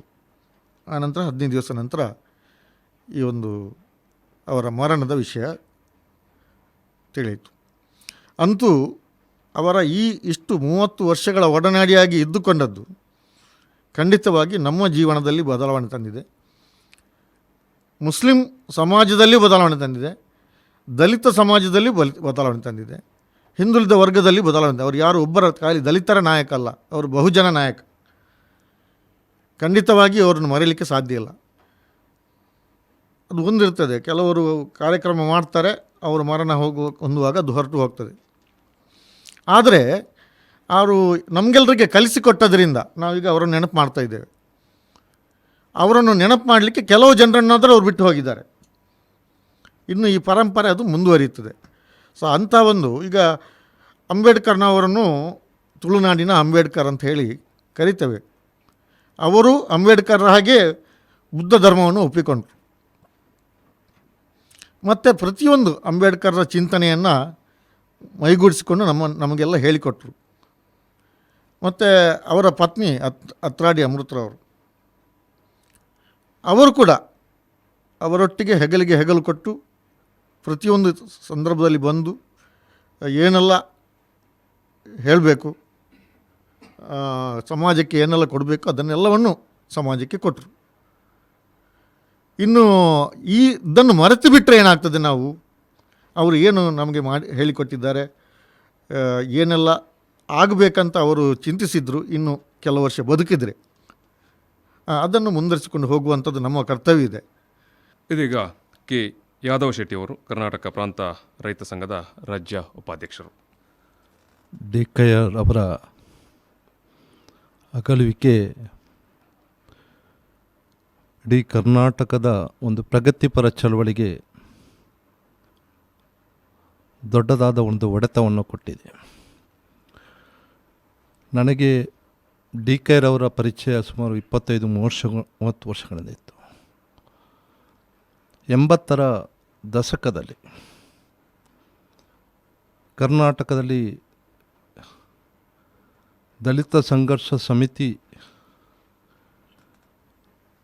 ಹೆಸರಿನಲ್ಲಿ ಭಾಳ ದೊಡ್ಡದಾದ ಒಂದು ದಲಿತ ಚಳವಳಿ ಕರ್ನಾಟಕದ ಮೂಲೆ ಮೂಲೆಯಲ್ಲಿ ನಡೆಯುತ್ತಿತ್ತು. ಯಾವುದೇ ಕಚೇರಿ ಎದುರು ನಡೆಯುವಂಥ ಆವತ್ತಿನ ಚಳವಳಿ ಅದು ಸರ್ಕಾರಕ್ಕೆ ಒಂದು ಎಚ್ಚರಿಕೆಯನ್ನು ಕೊಡ್ತಾಯಿತ್ತು, ಸಮಾಜದಲ್ಲಿ ಒಂದು ಪ್ರಭಾವವನ್ನು ಬೀರ್ತಾಯಿತ್ತು. ಅಂಥ ದಲಿತ ಚಳವಳಿಯನ್ನು ಕಟ್ಟಿ ಬೆಳೆಸುವಲ್ಲಿ ಕರ್ನಾಟಕದ ಉದ್ದಗಲಕ್ಕೂ ಕೂಡ ಪ್ರವಾಸ ಮಾಡಿ ದಿನಕಟ್ಟಲೆ ಉಳಿದು ಈ ಚಳವಳಿಯ ಹೋರಾಟದ ಮಹತ್ವವನ್ನು ಹೇಳಿ ಆ ಚಳವಳಿಗೆ ಬೆನ್ನೆಲುಬಾಗಿದ್ದರು ಡಿ ಕೆ ಅವರು. 80ರ ದಶಕದ ಕಾಲಾವಧಿಯಲ್ಲಿ ನಮ್ಮ ದೇಶದಲ್ಲಿ ಎಡಪಂಥೀಯ ಚಳವಳಿ, ಕಮ್ಯುನಿಸ್ಟ್ ಚಳವಳಿ ಭಾಳ ದೊಡ್ಡದಾಗಿತ್ತು. ದೇಶದಲ್ಲಿ ಕಾಂಗ್ರೆಸ್ ಬಿಟ್ಟರೆ ಕಮ್ಯುನಿಸ್ಟ್ ಚಳವಳಿ ದೊಡ್ಡ ವಿರೋಧ ಪಕ್ಷವಾಗಿತ್ತು. 80ರ ದಶಕದ ದಲಿತ ಚಳವಳಿ ಹಿಂದೆ ಕೂಡ ಎಡಪಂಥೀಯ ವಿಚಾರಧಾರೆ ಕೆಲಸ ಮಾಡಿತ್ತು. ನಮ್ಮ ದೇಶದಲ್ಲಿ ದಲಿತ ಚಳವಳಿ, ಕಾರ್ಮಿಕ ಚಳವಳಿ, ರೈತ ಚಳವಳಿ, ಸಾಮಾಜಿಕ ನ್ಯಾಯದ ಚಳವಳಿಗೂ ಒಂದಕ್ಕೊಂದು ಅಂತರ್ಗತವಾದ ಸಂಬಂಧ ಇದೆ. ನಮಗೆ ಗೊತ್ತಿದೆ, ಇವತ್ತಿನ ಕಾಲಘಟ್ಟದಲ್ಲಿ ನಮ್ಮ ದೇಶದ ಸರ್ಕಾರ ಯಾವ ರೀತಿ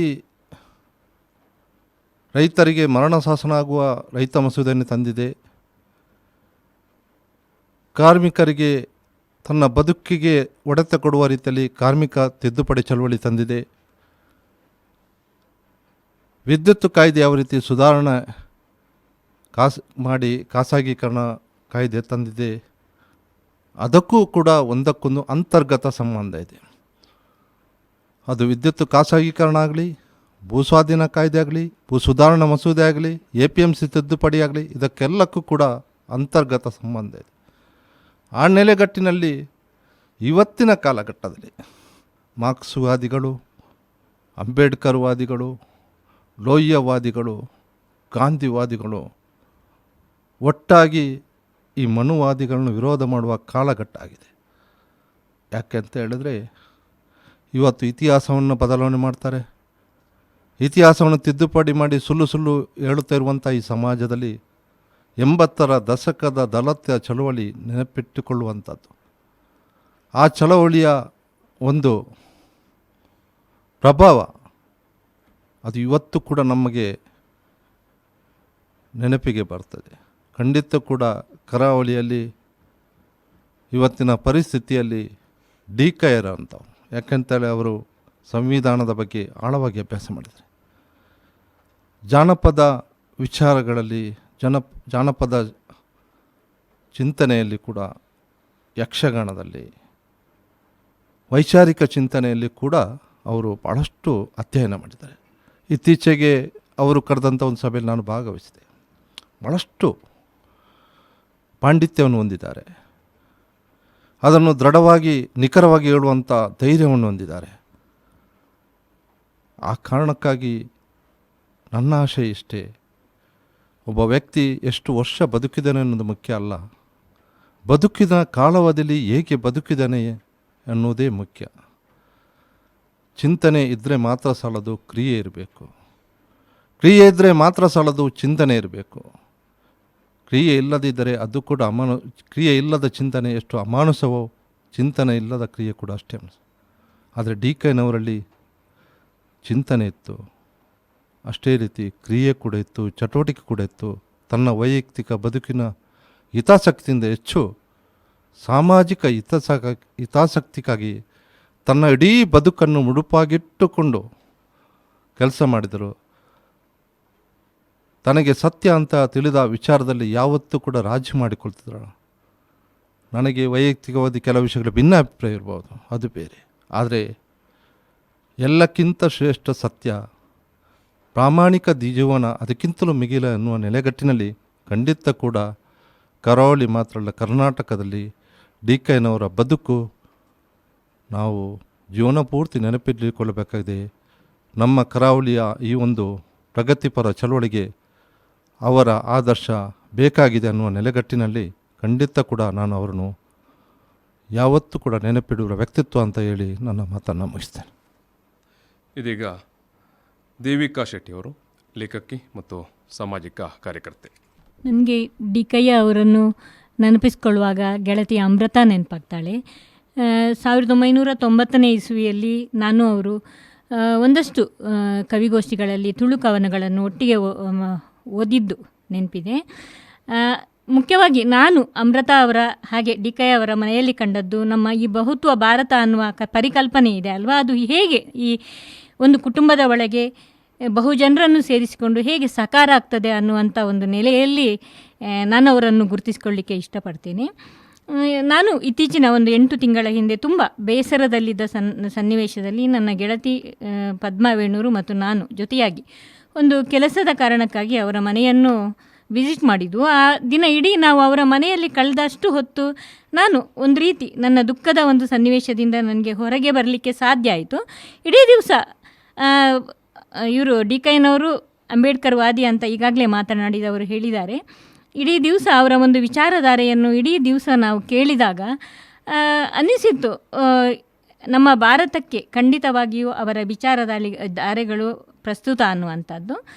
ಅದರ ಜೊತೆಯಲ್ಲಿ ಅವರ ಕ್ರಿಯಾಶೀಲತೆಯನ್ನು ಕೂಡ ಆಟಕೂಟ ಅನ್ನುವ ಒಂದು ಪರಿಕಲ್ಪನೆಯಡಿ ಕಲೆಯನ್ನು ವೈಚಾರಿಕತೆಯೊಳಗೆ ಜೋಡಿಸಿಕೊಂಡು ಜನಸಾಮಾನ್ಯರಿಗೆ ಅದನ್ನು ಹೇಗೆ ಮುಟ್ಟಿಸಬಹುದು ಎನ್ನುವ ನೆಲೆಯಲ್ಲಿ ಕೂಡ ಅವರ ಕೆಲಸಗಳು ಬಹಳ ಇಷ್ಟ ಆಗ್ತಾ ಇತ್ತು. ಅದರ ಜೊತೆಯಲ್ಲಿ ಅವರ ಒಂದಷ್ಟು ವಿಚಾರಗಳು ಸಮುದಾಯಕ್ಕೆ ಜನಸಾಮಾನ್ಯರಿಗೆ ಮುಟ್ಟುವ ನೆಲೆಯಲ್ಲಿ ನಾವು ಜೊತೆಯಾಗಿ ಹೇಗೆ ಕೆಲಸ ಮಾಡಬೇಕು ಅನ್ನುವ ಬಗ್ಗೆ ಕೂಡ ಒಂದಷ್ಟು ಚರ್ಚೆ ನಡೆಯಿತು ಅವತ್ತು.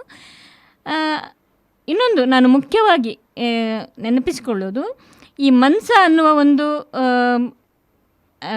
ಅದನ್ನು ಅವರು ವಿವರಿಸಿದ ರೀತಿ ನನಗೆ ಬಹಳ ಇಷ್ಟ ಆಯಿತು. ಮುಖ್ಯವಾಗಿ ಈ ಮನ್ಸ ಅಂತ ಹೇಳಿದರೆ ಮನುಷ್ಯ ಜಾತಿಗೆ ಸಂಬಂಧಿಸಿದಂಥ ಒಂದು ವಿಚಾರ. ಅದು ಯಾವುದೋ ಒಂದು ಹಂತದಲ್ಲಿ ಅವರು ಡಿಪ್ರೆಸ್ಡ್ ಅನ್ನುವ ನೆಲೆಯಲ್ಲಿ ಗುರುತಿಸಿದ್ರು, ಒಂದಷ್ಟು ಅವಮಾನಗಳನ್ನು ದೌರ್ಜನ್ಯಗಳನ್ನು ಅನುಭವಿಸಿದರು ಅನ್ನುವ ನೆಲೆಯಲ್ಲಿ ಅದನ್ನು ಅವರು ವಿಸ್ತರಿಸಿದ ರೀತಿ ಬಹಳ ಇಷ್ಟ ಆದಂಥದ್ದು.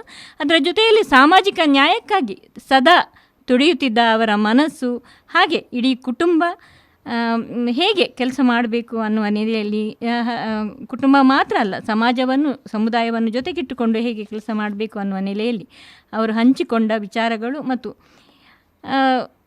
ಒಂದು ರೀತಿ ಅವರು ತೀರಿಕೊಂಡ್ರು ಅನ್ನುವಂಥ ಒಂದು ಸುದ್ದಿ ತಿಳಿದ ಕೂಡಲೇ ತುಂಬ ದುಃಖ ಆಯಿತು. ಆದರೆ ನಂತರದ ಬೆಳವಣಿಗೆಗಳನ್ನು ನಾನು ಗಮನಿಸ್ತಾ ಬಂದ ಹಾಗೆ ಒಂದು ಹಂತದಲ್ಲಿ ಅವರು ತೀರಿಕೊಂಡಿರ್ಬೋದು, ಆದರೆ ನಂತರದ ಒಂದು ಜನ್ರೇಷನನ್ನು ಅವರು ರೂಪಿಸಿದ ರೀತಿ, ಈ ಒಂದು ಅವರ ಆಶಯಗಳೇನಿತ್ತೋ ಆ ಆಶಯಗಳನ್ನು ಮುಂದುವರಿಸಿಕೊಂಡು ಹೋಗಲಿಕ್ಕೆ ಒಂದಷ್ಟು ಯುವ ಜನತೆಯನ್ನಿರ್ಬೋದು ಅವರು ಸೃಷ್ಟಿಸಿದ ರೀತಿ ಖಂಡಿತವಾಗಿಯೂ ಒಂದು ರೀತಿ ಭವಿಷ್ಯದ ಬಗ್ಗೆ ನಾವು ಭರವಸೆ ಇಟ್ಕೊಳ್ಬೋದು ಅನ್ನುವಂಥದ್ದು ಒಂದು ಆಶಾವಾದವನ್ನು ಕೂಡ ನಾವು ಉಳಿಸ್ಕೊಳ್ಬೋದು ಅಂತ ಅನ್ನಿಸ್ತದೆ. ವಂದನೆಗಳು. ಇದೀಗ ವೆಂಕಣ್ಣ ಕೆಯೂರವರು ತುಳುನಾಡ ಮನ್ಸ ಸಮಾಜ ಸೇವಾ ಸಂಘದ ಅಧ್ಯಕ್ಷರು. ಎಲ್ಲ ಡಿ ಕೆರ ಅಭಿಮಾನಿಗಳೇ ಮತ್ತು ಇಲ್ಲಿ ಸೇರಿದಂತ ಹೇಳಿದ್ರೆ ಎಲ್ಲ ಡಿ ಕೆರನ್ನು ಅವಲಂಬಿಸಿಕೊಂಡು ಹೋಗುವಂಥ ಎಲ್ಲ ಮಾನ್ಯರೇ, ಈಗ ಒಂದಷ್ಟು ವಿಚಾರಗಳನ್ನು ಇಲ್ಲಿ ಡಿ ಕೆರ ಬಗ್ಗೆ ಒಂದಷ್ಟು ಜನ ಹೇಳಿದ್ದಾರೆ, ಮಾತಾಡಿದ್ದಾರೆ. ನಾನು ಈ ಸಂದರ್ಭದಲ್ಲಿ ಡಿ ಕೆರಿಗೆ ನುಡಿ ನಮನ, ಇವತ್ತಿನ ನುಡಿ ನಮನ ಅಂದರೆ ನಮ್ಮದೇ.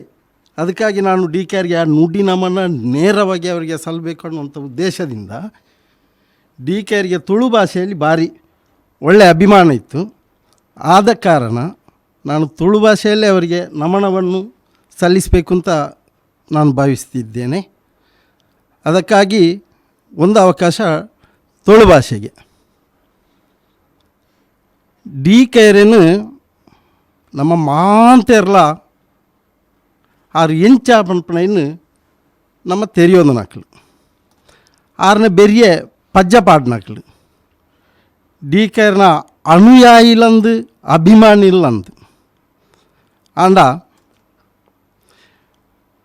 ಯಕ್ಷಗಾನೋಡು ಎಂಕೆ ಒಂದು ತುಳ್ಟೆ ದಾಯ ಪಾತೆರೆ ಪಂಪಣೆ ಯಕ್ಷಗಾನೋಡು ಡಿ ಕೆರ್ ತುಳು ಭಾಷೆ ಒಂಜಿ ಯಕ್ಷಗಾನ ಅಂದನಂಡ ಐಕ್ ಒವ್ವುಳ ತತ್ತದಲ ಆಂಗ್ಲ ಭಾಷೆ ಬರಬಲ್ಲಿ, ಆಂಗ್ಲ ಭಾಷೆ ಬರದಿಲೇಕ ತುಳುಟ್ಟು ಏತ್ ಪೊರ್ಲು ಪಾತೆರೆದೆರ ಬಂಡ ಕಾಣದ ಕಟ್ಟದ ಯಕ್ಷಗಾನೋಡು ಸುರೂತ ಬಂಜಿ ಪರಬ್ಬನ ವೇಷ ಮಲ್ಪೆದೇರು.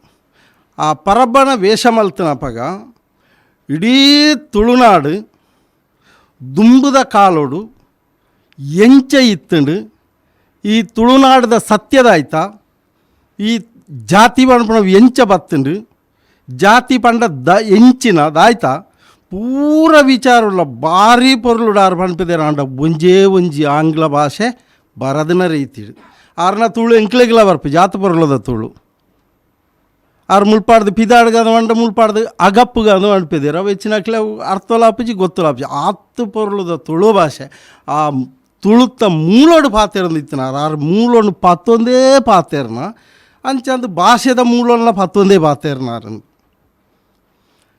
ಎಂಕ್ಲೆಗೆ ಒಂಜಿ ಬಾರಿ ಈ ಸಂದರ್ಭಡು ಎಂಕು ಬೇಜಾರಂಚಿನಂದು ಬಂಡ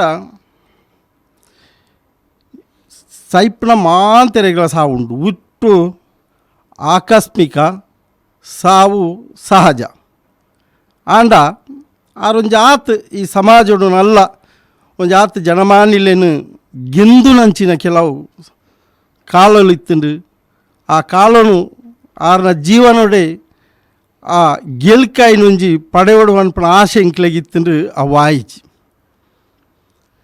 ಜಾಯತೆ ಜಂತು ಕರ್ಮೆನೇ ದ್ವಿಜ ಅಂದು ಪುಟ್ಟುನಗ ಹುಳು ಆಂಡ ಆಯ್ ಮಲ್ಪನಂಚಿನ ಬೇಲೆಡು ದ್ವಿಜೇಂದು ಬಂಡಿ ಬೆಟ್ಟಿಗೆ ಬ್ರಾಹ್ಮಣ ಅತ್ತು ಮಾತೆರ್ಲ ದ್ವಿಜ ಅಂದು ಬಂಡಿ ಬೆಟ್ಟು ಒಂದು ಬ್ರಾಹ್ಮಣ ಅವು ಸಂಸ್ಕೃತ ಬತ್ತನುಂದಾವು ಆಂಡ ಅಂಚತ್ತು ದ್ವಿಜ ಅಂದು ಬಂಡ ಸಂಪೂರ್ಣ ತೆರಿನ ಏರುಲೇನ ಏರು ಬ್ರಹ್ಮತ್ವನು ತೆರಿಯುಂಡೇನ ಆ ಎಣ್ಣೆ ಸಂಪೂರ್ಣ ತೆರಿನ ಎಂದಿ ಬೇರೆ ದ್ವಿಜೇನೆ ಜ್ಞಾನೋಡು ಖಂಡಿತ ಡಿಕೇರು ತುಳುನಾಡ್ದ ದ್ವಿಜನೆಂದು ಆರ್ನಾಥ ಮಲ್ಲ ಜ್ಞಾನದಕ್ಲೇನು ನನವರ ಇಂಕ್ಲೆಗೆ ಪಡೆವರ ಖಂಡಿತ ಸಾಧ್ಯಜ್ಜಿ ಐಟ್ಲ ಡಿಕೇರು ಮುಗೇರ ಬಣ್ಪುನ ಜಾತಿದಕ್ಲೇನು ಭಾರಿ ಪೊರ್ಲುಡು ಆಟೋಡು ವರ್ಣನೆ ಮಲ್ತೊಂದಿತ್ತೇರು ಆಕಲು ಮುಗೇರ ಬಣ್ಪುನ ಪಣ್ಣೈಕ್ ಮುರಾಣಿ ಒಂಜಿ ಮೂಲು ಮುಗೇರ ಮಲ್ಲ ಒಂಜಿ ಸಭೆ ಅಂಡು ಕುಡ್ಲಾಡೆ ಅಪಗಾಲದಾಯ್ತ ಬಂಡೇರ ಎಂಕ್ಲು ಮುಗೇರನ್ನು ಬೋಂಟೆ ದೇರ್ನಾಕ್ಲು ಎಂಕ್ಲು ಮುಗೇರ ನಕ್ಲು ಮನ್ಪನ ಬಂಡೇರ ಅಂಡ ಡಿಕೈರು ಆ ರೀತಿ ಪಂಡೊಂದಿಜ್ಜಂಡು ಮುಗೇರಂದು ಬಂಡ ಮೇರು ಬಂಡ ಎತ್ತರಂದು ಬಂಡ ಸಾಧನೆಡು ಎತ್ತರ ಎಂಕ್ಲು ಅಧಿಕಾರಡು ಎತ್ತರೋಡು ಇತ್ತಿನಾಕ್ಲಿಂದು ಬಂಡೇರು ಮುಗೇರ ಪನ್ಪಣಕ್ಲ ಆ ಜಾತಿಗೆ ಅಕ್ಲ ಇಲ್ಲು ಒಂಜಿ ಪುದಾರಿತ್ತನು ಪಟ್ಟ ಅಂದು ತುಂಬ ಅನ್ಪೇದನ ಪಟ್ಟ ಅಂದು ಬಂಡ ಇನ್ನು ಏತು ಬೊರ್ಲು ಡಿಕೈರ್ ಆಟೋಡು ಬಂಡೇರ್ದು ಬಂಡ ಎಂಕ್ಲು ಅಧಿಕಾರದ ಪಟ್ಟೊಡಿತ್ತ ಎಂಕ್ಲು ಪಟ್ಟೊಡು ಕುಳ್ಳುದು ನಕ್ಲು ಈ ತುಳುನಾಡಿನ ಆಳ್ವಿಕೆ ಮಲ್ತನ ವರ್ಗದಕ್ಲು ಎಂಕ್ಲೊಂದು ಏತು ಪೊರ್ಲು ಮಿತ್ತಿದಿಯೇರಂದು ಅನ್ಪಣೆ ಜಾತಿಲೇನು ಏತು ಪೊರ್ಲುಡು ಮಿತ್ತಿದಿಯೇರಂದು ಅವೇ ರೀತಿ ಕೋಟಿ ಚೆನ್ನೈರ್ನ ಪಣ್ಣಗಳ ಭಾರಿ ಪೊರ್ಲುಡು ಬಂತೇರು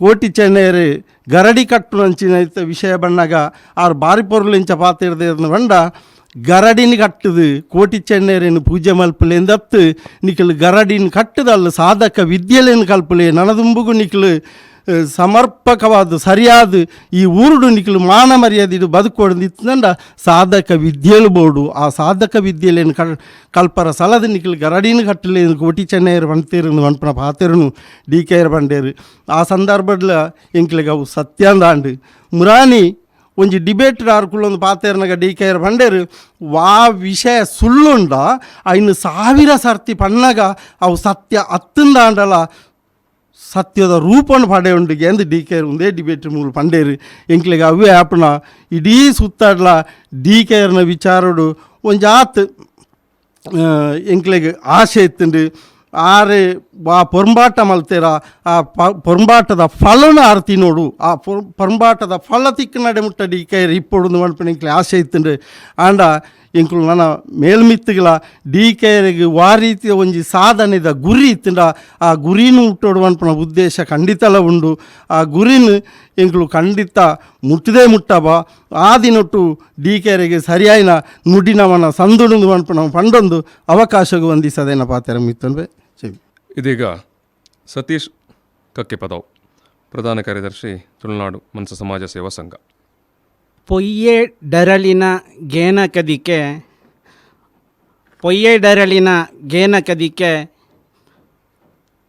ಸ್ವಾಭಿಮಾನದ ಸಾಜ ಪೊದಿಕೆ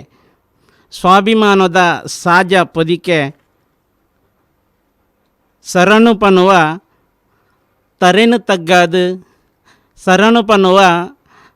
ತರೆನು ತಗ್ಗಾದು ಅಯ್ಯ ಡಿಕೈಯರೆ ಅನ್ನ ಡಿಕೈಯರೆ ಪಿ ಡಿ ಕೈಯರು ಸುಮಾರು 25 ವರ್ಷ ದುಂಬುಗು 1995 ಇಸವಿಡು ಯಾನು PUC ಬಿಡ್ದು ಡಿಗ್ರಿ ಕಾಲೇಜಿಗೆ ಸೇರಿನಾಗ ಉಪ್ಪಿನಂಗಡಿಡು ಎಂಕ್ ಪರಿಚಯ ಆಯ್ನಾರು. ಪರಿಚಯನೇ ಒಂಜಿ ಬಾರಿ ಮಲ್ಲ ಆಕಸ್ಮಿಕಲ್ ಅಂದು ಆ ಒಂಜಿ ಸನ್ನಿವೇಶ ನೀನು ನೆನಪು ಮಲ್ಪರ ಭಯಕ್ಕವೆ ಒಂಜನೇದು ಅದು. PUCಗೆ ಎನ್ನ ಅಂಕಪಟ್ಟಿ ಪೊಲಿಟಿಕಲ್ ಸೈನ್ಸ್ 0 ಇತ್ತುಂಡು. ಅವು ದಾದಾಪನ್ನಾಗ ಪೇಪರ್ ತಿದ್ದು ನನ್ನ ಚಿತ್ರನಕ್ಕಲ್ಲ ಕರ್ನಾಟಕ PUC ಬೋರ್ಡ್ ದಕ್ಕಲ್ನ ಸಮಸ್ಯೆ ಇರ್ದಾರ. ಅಪ್ಪಾಗ ಎಂಕ್ಲ ಅನ್ನೆ ನನ್ನೋರಿ ಚೆನ್ನಪ್ಪ ಪಂಡದುಳ್ಳೇರು 6 ಪರಿಚಯ ಮಲ್ತೊಂದು DK ಪರಿಚಯ ಮಲ್ತು ಕೊರಿಯರು. DK ಸರ್ ಆನಿ ಡ್ಯೂಟಿ ಬರ್ದು ಪೋಪಿನಾರು ಬಸ್ ಇಟ್ಟು ತಿಕ್ಕಿರು. ಅಪ್ಪಾಗ ಎನ್ನ ಸಮಸ್ಯೆ ಇಲ್ಲ ಪನ್ನಾಗ ಒಂಜಿ ಅವ್ರನ್ನ ಬ್ಯಾಗ್ ಹಿಡ್ದು ವೈಟ್ ಶೀಟ್ ದೆತ್ತದು ಒಂಜಿ ಲೆಟ್ರ್ ಬರೆದು ಕೊರಿಯರು. ಅಪ್ಪಾಗ ಮುಖ್ಯ ಸಚೇತಕರಾದ ಇತ್ತಿನಾರು ಮಾನ್ಯ ವಸಂತ ಬಂಗೇರ್ ಆಯ್ತಾ. ಉಲಾಯ್ದ ಕಂಟೆಂಟ್ದ ಅದಂದು ಎಂಕ ನೆನಪು ಬರೊಂದಿಜ್ಜಿ ಆಂಡ ಬರೇನಾಗ ಒಂಜಿ ಮುಖ್ಯ ಸಚೇತಕಾಗ ಮೈ ಡಿಯರ್ ಫ್ರೆಂಡ್ ವಸಂತ ಬಂಗೇರ ಅಂದು ಬರೆದು ಕೊಡ್ತಾನ ಒಂಜಿ ನೆನಪು ಎಂಕ್ ಇನಿಕಲ ಆ ಒಂದುಂಡು. ಅಪ್ಪಗನೇ ಯಾನು DKರ್ನ ವ್ಯಕ್ತಿತ್ವ ಎಂಚ ಉಪ್ಪು ಪಂಡದು ಯಾನು ಆಲೋಚನೆ ಮಲ್ತೊಂಡೆ. ಒರಿ ಅಸ್ಪೃಶ್ಯೆ ಅದು ಪುಟ್ಟೊಂದು ಇನ್ನು ಸ್ಪರ್ಶ ಸಮಾಜದಕ್ಲೇನು ಅತ್ತಂಡ ಸ್ಪರ್ಶ ಸಮಾಜದಕ್ಲೇನು ತನ್ನಂಚಿ ದೀಡೊಣ್ಣ ಒಂಜಿ ರೀತಿ ನೀತಿಲೆಂತೋನಾಗ ಈ ಜನತ ಗತಿಯೇತು ಘನತೆಯೇತು ಗೌರವೇತು ಅತ್ತಂಡ ತಾಕತ್ತಿಯೇತು ಪಂಪಿನ ಇನ್ನು ಅರ್ಥ ಮಲ್ತೊಂದು DKರ್ನೊಟ್ಟಿಗೆ ಒಡನಾಡಿ ಅದು ಬದುಕೊಂದು ಬತ್ತನೈಟ್ ಯಾನು ಉರಿ 80ರ ಇಸವಿ ದಶಕಡು 1980ರ ದಶಕಡು ಚಳವಳಿನ ಶುರು ಮಲ್ತೊಂದು ದಲಿತ ಸಂಘರ್ಷ ಸಮಿತಿನ ನಮ್ಮ ಜಿಲ್ಲೆಡು ಬುಲೆಚಿಲ್ ಮಲ್ಪನಲ್ಪ PDKರು ಮುಂಚು ನಡೀತೇರು ಪಂಪಿನ ನಾವು ತೆರಿ ನಾವು ಒಂದು ಹೋರಾಟದ ಒಂಜಿ ಭಾಗ ಆಂಡ ಐದು ಬುಕ್ಕದವು ಸಮತಾ ಸೈನಿಕದಲ್ಲ ಒಂದೊಂದು ಬೌದ್ಧಿಕ ಚಳವಳಿಯಾದ ನಮ್ಮ ಜಿಲ್ಲೆಡು ಕಾರ್ಯರೂಪಕ್ಕೆ ಬತ್ತಿನ ವಿಚಾರ ನಮ್ಮ ಪೂರ ತೆರಿ ನಾವು. ಅವಾಗ ಬೌದ್ಧಿಕ ಚಳವಳಿ ಬುಕ್ಕ ಹೋರಾಟದ ಈ ಸಾದಿಲು ಸುಮಾರು ಯಾರನ್ನ ಬದುಕದ ಇತ್ತನೆ ಹಿರಿಯರು ಅಚ್ಚುತನ್ನೆ ಪಣ್ಲೆಕ್ಕನೆ ಜಾತಿದ ಅಸಮಾನತೆಗಳಾದಿಪ್ಪು ಅತನ ಸಮಾಜದ ದೌರ್ಜನ್ಯ ಆದಿಪ್ಪು ಅತಂಡ ಮೇಲು ಕೀಳಿದ ವ್ಯತ್ಯಾಸ ಅಲ್ಲಾದಿಪ್ಪು ನೆತ್ತ ಪೂರ ಊರಿ ಅತ್ತಂಡ ದಗೆ ಕೊದ್ಯೊಂದಿಪ್ಪನ ಸಂದರ್ಭಡ್ ಚಳವಳಿದ ಅತನ DSS ಅತನ ದಲಿತ ಸಂಘರ್ಷ ಸಮಿತಿ ಅತನ ಹೋರಾಟದ ನಡಿಗೆಡು ಯಾರು ಸಮಾಜಮುಖಿಯಾದ ಚಳವಳಿನ ದೆತ್ತೊನ್ಯ ರೀತಿ ನೀತಿಗಳು ಐದು ಬುಕ್ಕ ಬದುಕದ ಉದ್ದಗಳ ಕಟ್ಟೊಂದು ಬತ್ತನ ಸಂಘಟನೆಲು ಸಂಘಟನೆದ ಮಾತಾ ವಿಚಾರ ಇಲ್ಲ ಬಾಬಾ ಸಾಹೇಬ್ ಅಂಬೇಡ್ಕರಿನ ಆಶಯ ಏನದಿದೊಂದು ಬದುಕಿನ ಚಿತ್ತನ ರೀತಿ ನೀರು ಇಂಚ ಸಾವಿರಾರು ಶಿಷ್ಯರೇನು ನಮ್ಮ ಜಿಲ್ಲೆಡು ಪರ ಜಿಲ್ಲೆಲೆಡು ಡಿಕೈಯರು ಉಂಡು ಮಲ್ತದಿತ್ತೇರಲ್ಲ ಚಳವಳಿ 4 ವಿಭಾಗವಾದ ಕಡೇತ ಪೊರ್ತದ ಗುರುತು ಮಲ್ತೊಂಡ್ರಾಗ ಆತಂಡು ಎಂಚಪ್ಪನ್ನಾಗ ಬಾಬಾ ಸಾಹೇಬ್ ಅಂಬೇಡ್ಕರ್ನ ವಿಚಾರ ಇಲ್ಲೇನು DKR ಭಾಷಣ ಗುಂತುಂಡ ಅವನಿ ಕರ್ಬದ ಕಡಲೆ ಇತ್ತು ಲೆಕ್ಕ ಅವೇನು ಅರ್ಥ ಮಲ್ತೊಂಡ್ರ ಜನಸಾಮಾನ್ಯರಿಗೆ ಅಂತ ಬಂಗಲ ಇತ್ತಂಡು ಅವೇನೇ ದಿನ ಕಟ್ಟಲೆ ಅತ್ತಂಡ ರಾತ್ರಿ ಪಗಲು ಕುಲ್ಲೋದು ನೋಟ್ಸ್ ಮಲ್ತದ್ದು ಆರ್ನ ಮಿಸಸ್ ಅತ್ರಾಡಿ ಅಮೃತ ಶೆಟ್ರೆಡ ಅವೇನೇ ಭಾಷಣ ಮಲ್ಪನ ರೀತಿ ಅವು ಸರಳವಾದ ಬೊಲ್ನೆ ಇರ್ದು ಕೂದಲು ಒಯ್ತು ಲೆಕ್ಕ ಜನಕ್ಕೆ ಲೆಕ್ಕ ಅರ್ಥಾಪಿನ ರೀತಿ ಅತ್ರಾಡಿ ಅಕ್ಕ ಪಾತ್ರನ ರೀತಿ ನೀತಿಯಲು ಒಂದು ರಡ್ಡಲ್ಲ ಈ ರಡ್ಡು ಜನತಲ ಯಾನು ತೆರೆಯೋ ನೆಂಚಪ್ಪನ್ನಾಗ ಒಂಜಿ ನಾಣ್ಯದ ರಡ್ಡು ಮೋನೆಲಾದ ಯಾನು ತೂಯಿನ ರಡ್ಡು ಜೀವಲವು ಇನಿಕ್ ಅಣ್ಣೆ ಇಜ್ಜೇರು ಮನಸ್ಸಿಗೆ ದುಃಖ ಹಾಕೊಂಡು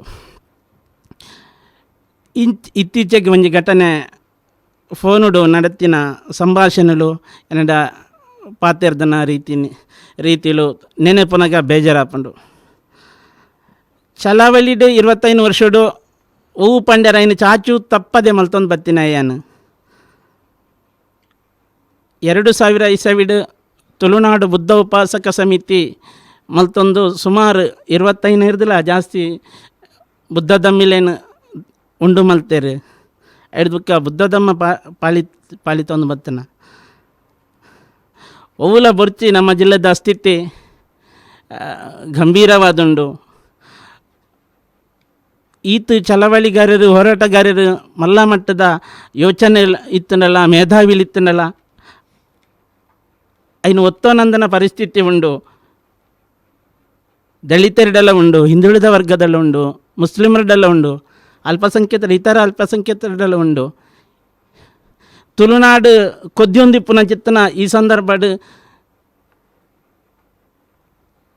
ತುಳುನಾಡನ್ನು ಬಚಾವ್ ಮಲ್ಪನ ಹೆಂಚಿತ್ತನ ಪಂಪಿನ ಆಲೋಚನೆ ಮಲ್ತೊಂದಿತ್ತೀರಿ ಡಿ ಕೆ ಸರ್. ಅವಕ್ಕೆ ಅರ್ನ ಪೂರಕವೈನ ಕೆಲಸಲ್ಲ. ಇನಿ ಆಟಕೂಟ ತುಳುನಾಡು ಆದಿಪ್ಪು, ತುಳುನಾಡು ಬುದ್ಧ ಉಪಾಸಕ ಸಮಿತಿ ಆದಿಪ್ಪು, ಸಮಾಜ ಪರಿವರ್ತನಾ ವೇದಿಕೆ ಆದಿಪ್ಪು, ಅಥವಾ ಇತರ ಪೇಬ್ಯಾಕ್ ಟು ದಿ ಸೊಸೈಟಿ ಆದಿಪ್ಪು, ಇಂಚಿತ್ತನ ಸುಮಾರು ಸಂಘಟನೆಯಲ್ಲಿ ಕಟ್ಟದು ಕೊದ್ಯೊಂದುಪ್ಪನ ಬಂಗೋರ್ದು ದೆಪ್ಪನ ಕೆಲಸ ಇಂಚ ಅಂತ ಬಂದು ರಾತ್ರಿ ಬಗ್ಗೆ ಆಲೋಚನೆ ಮಲ್ತನರು D K sir. P D K ಅವರ ಬದುಕಿನ ಬೇರೆ ಬೇರೆ ಆಯಾಮಗಳನ್ನು ತೆರೆದಿಡುವಂಥ ಒಂದು ಪ್ರಯತ್ನ ಈ ಸಂದರ್ಭದಲ್ಲಿ ನಡೀತಾ ಉಂಟು.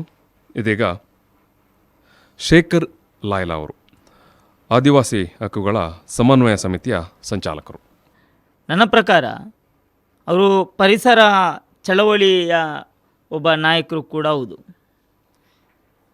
ಅವರ ಊರಿನಲ್ಲಿ ಒಂದು ದೊಡ್ಡ ಒಂದು ಬೆಟ್ಟ ಇದೆ, ಕಲ್ಲು, ಬಂಡೆಕಲ್ಲು. ಅದರ ಮೇಲೆ ಒಂದು ಶಿವನ ದೇವಾಲಯ ಇದೆ, ಮಲೆಂಗಲ್ಲು ಅಂತ ಹೇಳ್ತಾರೆ. 80ರ ದಶಕದಲ್ಲಿ ಅದನ್ನು ಒಡಿಲಿಕ್ಕೆ, ಅಲ್ಲಿ ಗಣಿಗಾರಿಕೆ ನಡೆಸಲಿಕ್ಕೆ ಕೆಲವು ಪ್ರಯತ್ನಗಳು ನಡೆದಾಗ, ಅಲ್ಲಿ ಗಣಿಗಾರಿಕೆ ನಡೆದರೆ ಯಾವ ರೀತಿ ಪರಿಸರಕ್ಕೆ ಹಾನಿಯಾಗುತ್ತೆ ಅನ್ನೋದನ್ನು ಜನರಿಗೆ ತಿಳಿಸಿಕೊಟ್ಟು ಅವರನ್ನು ಸಂಘಟನೆ ಮಾಡಿ ದೊಡ್ಡ ಮಟ್ಟದಲ್ಲಿ ಒಂದು ಚಳವಳಿ ನಡೆಸಿದ ಕಾರಣ ಇವತ್ತಲ್ಲಿ ಪರಿಸರನೂ ಉಳಿದಿದೆ. ಇವತ್ತು ಅಲ್ಲಿ ಒಂದು ಡಿ ಕೆರಿಗೆ ದೇವರ ಮೇಲೆ ನಂಬಿಕೆ ಇಲ್ಲದಿದ್ದರೂ ಒಂದು ದೇವಸ್ಥಾನ ಕೂಡ ಉಳಿಲಿಕ್ಕೆ ಸಾಧ್ಯ ಆಗಿದೆ ಅನ್ನುವಂಥದ್ದು. ಇನ್ನು ತುಳು ಸಾಹಿತ್ಯದ ಬಗ್ಗೆ ನನ್ನ ಪ್ರಕಾರ ಅವಿಭಜಿತ ದಕ್ಷಿಣ ಕನ್ನಡ ಜಿಲ್ಲೆಯಲ್ಲಿ ಇಂಗ್ಲೀಷ್ನಲ್ಲಿ, ಕನ್ನಡದಲ್ಲಿ ಮತ್ತು ತುಳುವಿನಲ್ಲಿ ಅತ್ಯಂತ ನಿರರ್ಗಳವಾಗಿ ಒಂದು ಚೂರು ತಪ್ಪದೆ ಅವರು ಈ ತುಳು ಮಾತಾಡಿದರೆ ಸಂಪೂರ್ಣ ತುಳುವಿನಲ್ಲಿ, ಕನ್ನಡ ಮಾತಾಡಿದರೆ ಸಂಪೂರ್ಣ ಕನ್ನಡದಲ್ಲಿ, ಇಂಗ್ಲೀಷ್ ಮಾತಾಡಿದರೆ ಇಂಗ್ಲೀಷ್ನಲ್ಲಿ, ಈ ರೀತಿಯಾಗಿ ಒಬ್ಬ ನಿರರ್ಗಳವಾಗಿ ಒಂದು ಮಾತಾಡ್ತಕ್ಕಂಥ ಒಬ್ಬ ನಾಯಕ ಅವಿಭಜಿತ ದಕ್ಷಿಣ ಕನ್ನಡ ಜಿಲ್ಲೆಯಲ್ಲಿ ನಾನು ನೋಡಿದ ಪ್ರಕಾರ ಡಿ ಕೆ. ನಾನು ಮುನ್ನೊಂದು ಸಭೆಯಲ್ಲಿ ಮಾತಾಡಿದಾಗ ಹೇಳಿದೆ, ತುಳು ಸಾಹಿತ್ಯ ಅಕಾಡೆಮಿ ಪ್ರಾರಂಭ ಆದ ನಂತರ ಯಾವ ಒಂದು ಇವತ್ತಿನ ತುಳು ಸಾಹಿತ್ಯ ಅಕಾಡೆಮಿಗೆ ಯಾವ ರೀತಿ ಆಯ್ಕೆ ಆಗುತ್ತೆ ಅಂತ ಹೇಳಿದರೆ, ಆಯಾಯ ಪಕ್ಷದ ಯಾವ ಸರ್ಕಾರ ಇದೆ ಆಯಾಯ ಪಕ್ಷದ ಕಾರ್ಯಕರ್ತರು ಅವರು ಸಾಹಿತ್ಯ ಹೌದಾ, ಸಾಹಿತ್ಯದ ಗಂಧಗಾಳಿ ಇದೆಯಾ ಗೊತ್ತಿಲ್ಲ, ಬಟ್ ಅವರ ಅಧ್ಯಕ್ಷರು ಸದಸ್ಯರಾಗ್ತಾರೆ. ಹಾಗೆ ನೋಡಿದರೆ ನಿಜವಾದ ಸಾಹಿತ್ಯದ ಪ್ರಕರಣ ಇವತ್ತು ಆಯ್ಕೆ ನಡೀತಾ ಇದ್ದರೆ ಡಿ ಕೆಯರು ಅವತ್ತಿನಿಂದ ಇವತ್ತಿನ ತನಕ ಪರ್ಮನೆಂಟ್ ಅಧ್ಯಕ್ಷರು ಡಿ ಕೆ ಆಗಿಬಿಡುತ್ತಿದ್ರು ಏನ. ಅಂಥ ಒಂದು ನಿರರ್ಗಳವಾದ ಒಂದು ಭಾಷಾ ಸಾಹಿತ್ಯವನ್ನು ಅವರು ಹೊಂದಿದ್ರು. ಅವರ ಬರಹ ಕೂಡ, ನಾನು ತುಳುವಿನ ಬರಹ ಕೂಡ ಓದಿದ್ದೇನೆ. ಬಟ್ ಅವರು ಮಾತಾಡುವಾಗ ಕೂಡ ನಮ್ಮ ಯಾರು ವೆಂಕಣ್ಣರು ಹೇಳಿದಾಗೆ ಕೆಲವೊಂದು ಶಬ್ದದ ಅರ್ಥ ನಮಗೆ ಗೊತ್ತಾಗ್ತಾ ಇರಲಿಲ್ಲ. ಅಷ್ಟು ಆ ಮೂಲ ಏನು ತುಳು ಏನಿದೆ ಅದನ್ನೇ ಮಾತಾಡ್ತಾ ಇದ್ದರು. ಮತ್ತು ಒಂದೊಂದು ಪದಕ್ಕೂ ಒಂದಷ್ಟು ಅರ್ಥಗಳನ್ನು ಅವರು ನಮಗೆ ಹೇಳಿಕೊಡ್ತಾ ಇದ್ದರು. ಆ ರೀತಿಯ ಒಂದು ಪಾಂಡಿತ್ಯವನ್ನು ಡಿ ಕೆ ಹೊಂದಿದ್ದರು ಅನ್ನುವಂಥದ್ದು. ಮತ್ತು ಅವರು ಬಿ ಎಸ್ ಎನ್ನಲ್ಲಿ ಇದ್ಕೊಂಡು ಬಿ ಎಸ್ ಎನ್ನಲ್ಲಿ ಎಂಪ್ಲಾಯೀಸ್ ಯೂನಿಯನ್ ಏನಿದೆ ಅದನ್ನು ಕಟ್ಟಿಕೊಂಡು ಅದರ ರಾಜ್ಯ ಮಟ್ಟದ ಒಂದು ಪದಾಧಿಕಾರಿಯಾಗಿ ಕೂಡ ಕೆಲಸ ಮಾಡಿದವರು. ಇನ್ನು ಈ ಜಾತಿಯ ಸ್ಪರ್ಶತೆಯ ವಿರುದ್ಧ ಅವತ್ತಿನಿಂದ ಇವತ್ತಿನ ತನಕ ಬೇರೆ ಬೇರೆ ಹೋರಾಟ ಮಾಡಿದ್ದಾರೆ. ಇತ್ತೀಚೆಗೆ ಕೂಡ ನಾವು ದಕ್ಷಿಣ ಕನ್ನಡ ಜಿಲ್ಲೆಯ ಅಥವಾ ಉಡುಪಿ ಜಿಲ್ಲೆಯ ಬಗ್ಗೆ ಮಾತಾಡುವಾಗ ಜಾತಿಯ ಸ್ಪರ್ಶತೆ ಇಲ್ಲ ಅಂತಲೇ ನಾವು ಎಲ್ಲರೂ ಹೇಳ್ಕೊಂಡು ಬಂದಿರುವಂಥದ್ದು. ಬಟ್ ಡಿ ಕೆಯರು ಇವತ್ತಿನ ಕಾಲಘಟ್ಟದಲ್ಲಿ ಯಾವ ರೀತಿ ಜಾತಿಯ ಸ್ಪರ್ಶತೆ ಇದೆ ನಮ್ಮ ದಕ್ಷಿಣ ಕನ್ನಡ ಜಿಲ್ಲೆಯಲ್ಲಿ, ಗ್ರಾಮೀಣ ಪ್ರದೇಶದಲ್ಲಿ ಯಾವ ಹಂತದಲ್ಲಿ ಬೆಳವಣಿಗೆ ಆಗ್ತಾಯಿದೆ, ಬೆಳೆದಿದೆ ಅನ್ನುವಂಥದ್ದನ್ನು ಭಾಳ ಸರಳವಾಗಿ ಇತ್ತೀಚಿನ ಒಂದು 5-6 ತಿಂಗಳ ಹಿಂದೆ ಮಂಗಳೂರಿನ ಒಂದು ಕಾಲೇಜಿನಲ್ಲಿ ನಡೆದಂಥ ಕಾರ್ಯಕ್ರಮದಲ್ಲಿ ಭಾರಿ ಸ್ಪಷ್ಟವಾಗಿ ಹೇಳಿದ್ದಾರೆ.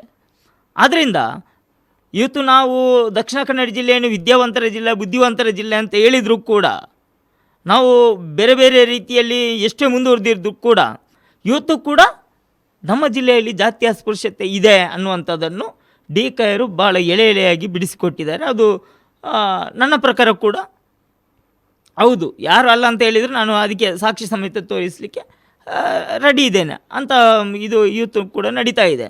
ಇಂತಹ ಕಾಲಘಟ್ಟದಲ್ಲಿ ಇನ್ನೊಂದು ನಾನು ಹೇಳಬೇಕಾದದ್ದು ಚಳವಳಿ ಮತ್ತು ಅಮೃತಕ್ಕನ ಬಗ್ಗೆ. ಇವತ್ತು ಜಾತಿ ಅಸ್ಪೃಶ್ಯತೆ ವಿರುದ್ಧ ಒಂದು ಹೋರಾಟದ ಭಾಗವಾಗಿ ಅವರು ಕೂಡ ಅಂತರ್ಜಾತೀಯ ಆಗಿದ್ದಾರೆ. ಆದರೆ ಒಂದು ಚಳವಳಿಯಲ್ಲಿ ಗಂಡ ಹೆಂಡತಿ ಒಟ್ಟೊಟ್ಟಿಗೆ ಸಾಗುವಂಥದ್ದು ನಾನು ನೋಡಿದ ಪ್ರಕಾರ ಅವಿಭಜಿತ ದಕ್ಷಿಣ ಕನ್ನಡ ಜಿಲ್ಲೆಯಲ್ಲಿ ಅದು ಡಿ.ಕ.ಯ್ಯ ಮತ್ತು ಅಮೃತಕ್ಕ ದಂಪತಿಗಳು ಮಾತ್ರ ಅನ್ನುವಂಥದ್ದು. ಈಗ ನಾವು ಇಲ್ಲಿ ಇಷ್ಟು ಜನ ಇದ್ದೇವೆ, ನಾನು ಸೇರಿ, ನಾನು ಚಳವಳಿಯಲ್ಲಿ ಇದ್ದರೆ ನನ್ನ ಹೆಂಡತಿ ಮನೆಯಲ್ಲಿ, ನನ್ನ ಹೆಂಡತಿ ಚಳವಳಿಯಲ್ಲಿ ಇದ್ದರೆ ನಾನು ಮನೆಯಲ್ಲಿ ಅನ್ನುವ ರೀತಿಯಾಗಿದೆ.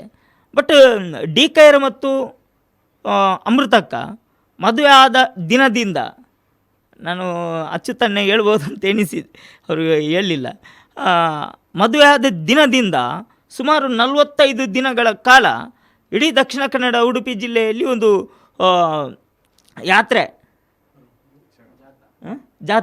ಜಾಥಾ ಮಾಡಿದರು, ಊರು ಬಳಿ ಅಂತ. ಅದರಲ್ಲಿ ಜೊತೆಯಾಗಿ ಸಾಕ್ಕೊಂಡಿದ್ರು. ಸಾಮಾನ್ಯ ಮದುವೆ ಆದ ನಂತರ ಬೇರೆ ಬೇರೆ ಕಾರ್ಯಕ್ರಮ ಎಲ್ಲ ಮಾಡ್ತಾರೆ, ಇರಲಿ. ಆದರೆ ಡಿ.ಕ.ಯರು ಮತ್ತು ಅಮೃತಕ್ಕ 45 ದಿವಸ ಇಡೀ ಊರು ತಿರುಗಿದ್ದಾರೆ ಅಂತ ಹೇಳಿದರೆ, ಅದರ ನಂತರ ಕೂಡ ಇವತ್ತಿನ ತನಕ, ಮೊನ್ನೆ ಜುಲೈ 8 ತನಕ ಜೊತೆಯಾಗಿ ಚಳವಳಿಯಲ್ಲಿ ತೊಡಗಿಸಿಕೊಂಡವರು. ಅವರ ಇಡೀ ಜೀವನವೇ ಇಡೀ ದಕ್ಷಿಣ ಕನ್ನಡ ಉಡುಪಿ ಜಿಲ್ಲೆಯ ಯಾರು ಚಳವಳಿಯಲ್ಲಿದ್ದಾರೆ ಅವರಿಗೆ ನಿಜವಾದ ಒಂದು ಪಾಠ. ಇದೀಗ ಪುಷ್ಪರಾಜ್ BN, ವಾರ್ತಾಭಾರತಿ ದೈನಿಕದ ಮಂಗಳೂರು ಬ್ಯೂರೋ ಮುಖ್ಯಸ್ಥರು. ನಮ್ಮ ಜೊತೆ ನಾನು ಅದೇ ಊರಿನವನು, ಉಪ್ಪಿನಂಗಡಿಯಲ್ಲಿ ಹಲವು ದಶಕಗಳ ಕಾಲ ಜೊತೆಯಾಗಿದ್ದಂಥ ಡಿ.ಕ.ಯನವರು ಅವರ ಬೇರೆ ಬೇರೆ ಅವರು ಕೆಲಸ ಮಾಡ್ತಾ ಇದ್ದಂಥ ಬೇರೆ ಬೇರೆ ಆಯಾಮಗಳ ಬಗ್ಗೆ ಪ್ರಸ್ತಾಪ ಮಾಡಿದ್ದಾರೆ ಹಿರಿಯರು, ಅವ್ರ ಜೊತೆ ಇದ್ದವಂಥವರು. ಆದರೆ ನಾನು ಗಮನಿಸಿದ ಹಾಗೆ, ನಾನು ಒಂದು ಮಾಧ್ಯಮ ಕ್ಷೇತ್ರದಲ್ಲಿ ಇದ್ದ ಕಾರಣ ಅದರ ಬಗ್ಗೆಯೂ ಡಿ.ಕ.ಯನವರು ಹೆಚ್ಚು ಖಚಿತವಾದ ನಿಲುವುಗಳನ್ನು ಹಲವು ಸಂದರ್ಭದಲ್ಲಿ ವ್ಯಕ್ತಪಡಿಸಿದ್ದಾರೆ. ಒಂದು ಮನ್ಸ ಸಮಾಜದ ಬಗ್ಗೆ, ಏಕೆಂದರೆ ನಾವು ಇವತ್ತು ನುಡಿ ನಮನ ಸಲ್ಲಿಸುವಂಥ ಸಂದರ್ಭದಲ್ಲಿ ಅವರು ಏನು ಬಿಟ್ಟು ಹೋಗಿದ್ದಾರೆ ಅದನ್ನು ಮುಂದುವರಿಸಿಕೊಂಡು ಹೋಗುವಂಥ ಕೆಲಸ ನಮ್ಮ ಇಡೀ ಸಮಾಜದ ಮೇಲಿದೆ. ಒಂದು ವರ್ಷದೊಳಗೆ ಜನಗಣತಿ ಬರ್ತದೆ. ಆ ಸಂದರ್ಭದಲ್ಲಿ ಅವರೇನು ಹೋರಾಟ ಮಾಡ್ತಾಯಿದ್ರು, ಪರಿಶಿಷ್ಟ ಜಾತಿಗೆ ಸೇರಿಸಬೇಕು ಅಂತ ಮನ್ಸ ಸಮಾಜವನ್ನು ಹೋರಾಟ ಮಾಡ್ತಾಯಿದ್ರು, ಅದು ಇಲ್ಲಿಗೆ ನಿಲ್ಲಿಲ್ಲ. ಆ ಕೆಲಸ ಇನ್ನಷ್ಟು ತೀವ್ರವಾಗಿ ನಡೆದರೆ ಮಾತ್ರ ಅವರೇನು ಆಶಯ ಈಡೇರಲಿಕ್ಕೆ ಸಾಧ್ಯ ಇದೆ. ಎರಡನೇದು, ನಾನು ಗಮನಿಸಿದ ಹಾಗೆ ಒಂದು ದಲಿತ ಅಸ್ಮಿತೆ ಅವರ ಹತ್ರ ಇತ್ತು ಅಂತೇಳಿ. ತಾನು ಹುಟ್ಟಿ ಬೆಳೆದಂಥ ಜಾತಿ ಸಮುದಾಯ ಅದರ ಜೊತೆಗೆ ಅವ್ರು ಮಾತಾಡ್ತಾಯಿದ್ರು. ಕರಾವಳಿಯಲ್ಲಿ ಆಳ್ತಾ ಇದ್ದಂಥ ಅಥವಾ ಇಲ್ಲಿನ ಮೂಲ ನಿವಾಸಿಗಳಂದರೆ ಕೊರಗರು ಮತ್ತು ಮನ್ಸ ಸಮಾಜದವರು ಅಂತೇಳಿ ಹೇಳ್ತಾಯಿದ್ರು.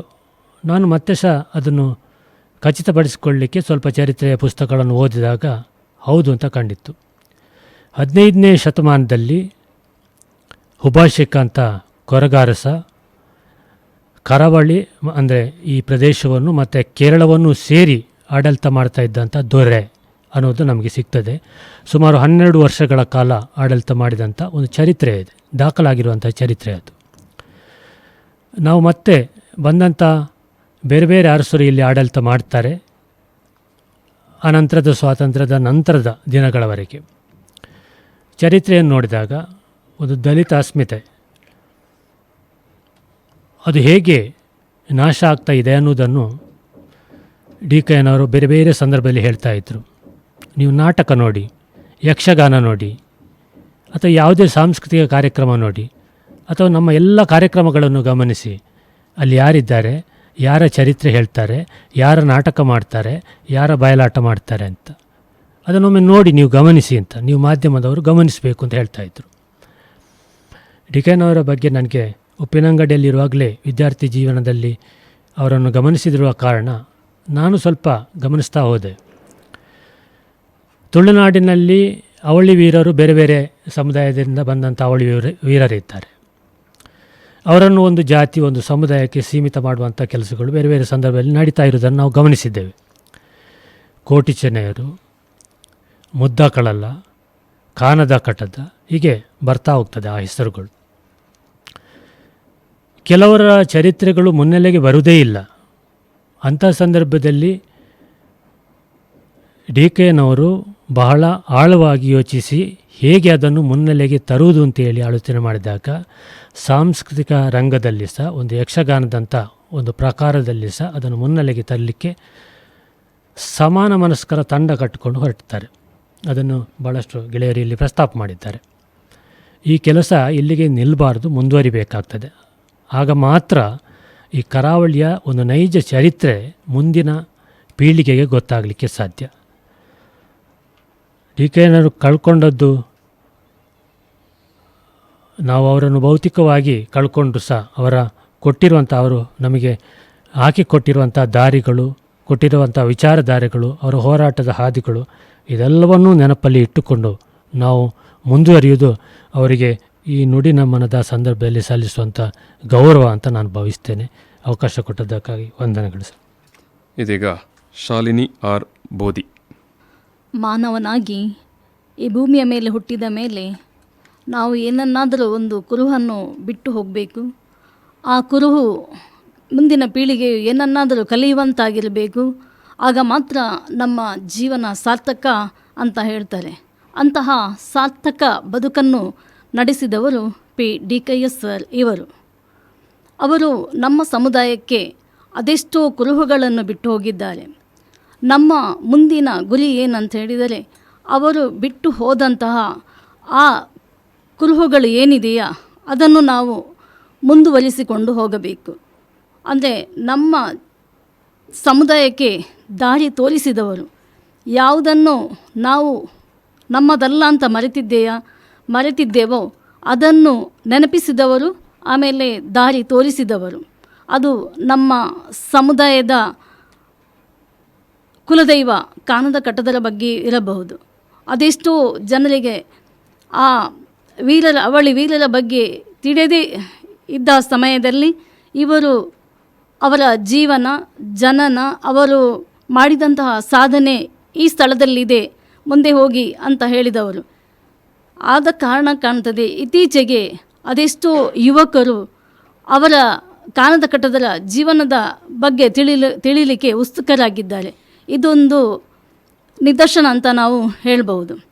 ಹಾಗೆಯೇ ಡಿ ಕೆ ಎಸ್ ಸರ್ ಇವರು ಅಪ್ರತಿಮ ಬರಹಗಾರರು, ಚಿಂತಕರು, ವಿಮರ್ಶಕರು.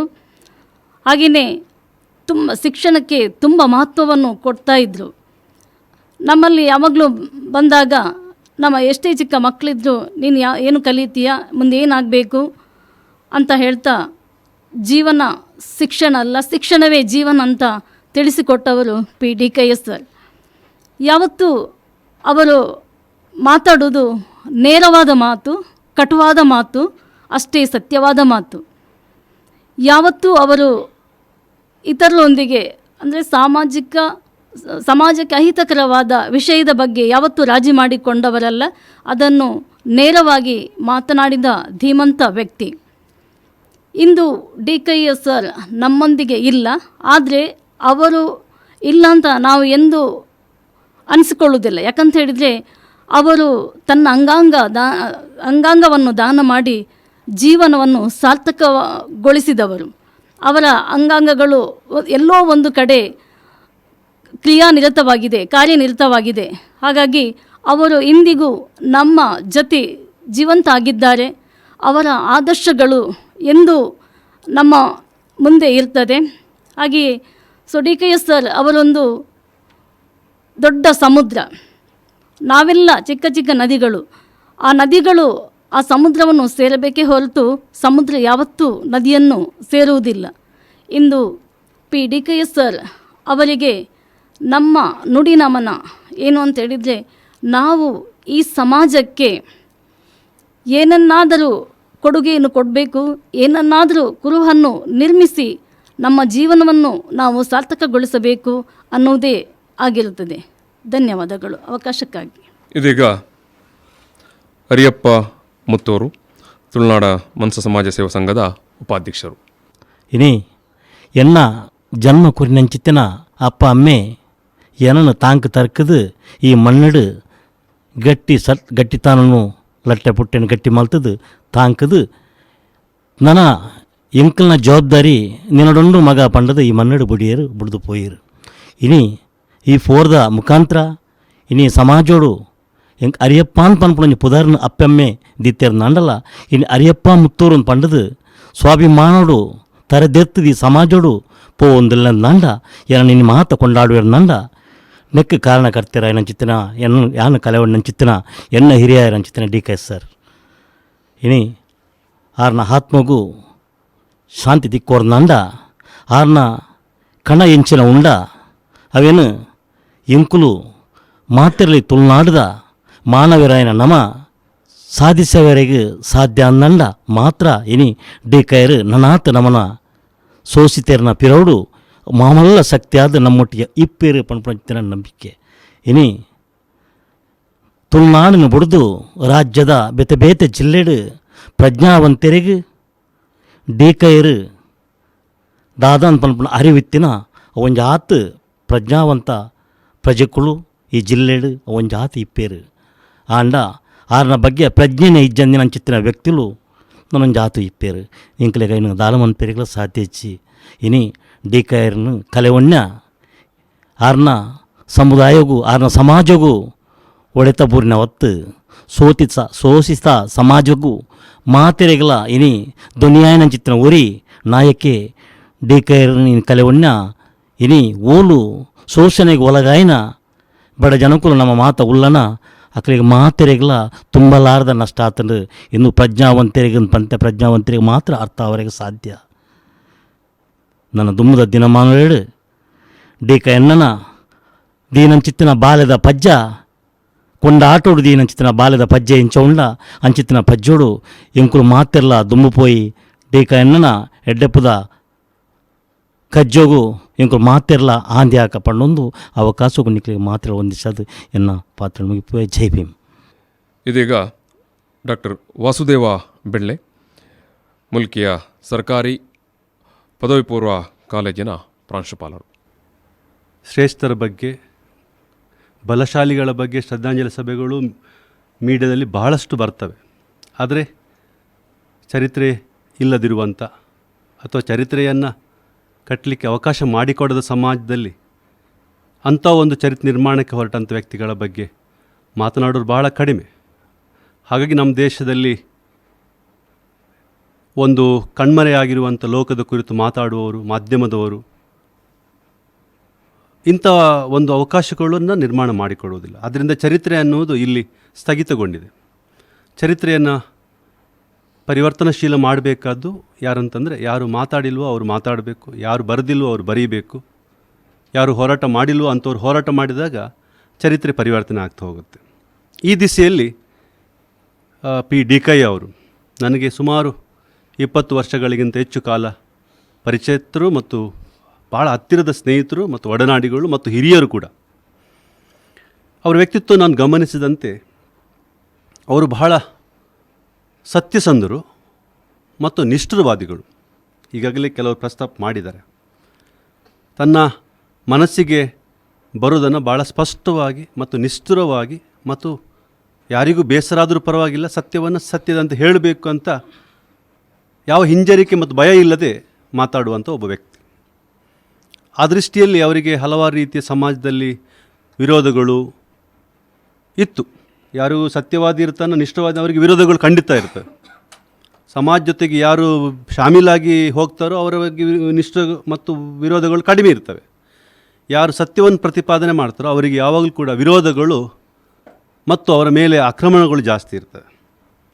ಡಿ ಕೈಯ ಬಹಳ ನಿಷ್ಠುರವಾದ ವ್ಯಕ್ತಿ, ಸತ್ಯವನ್ನು ಸತ್ಯದಂತೆ ಹೇಳುವ ಯಾರಿಗೂ ಅದು ಇಷ್ಟ ಆಗದಿದ್ದರೂ ಕೂಡ ಅದನ್ನು ಹೇಳುವ ಒಬ್ಬ ವ್ಯಕ್ತಿ.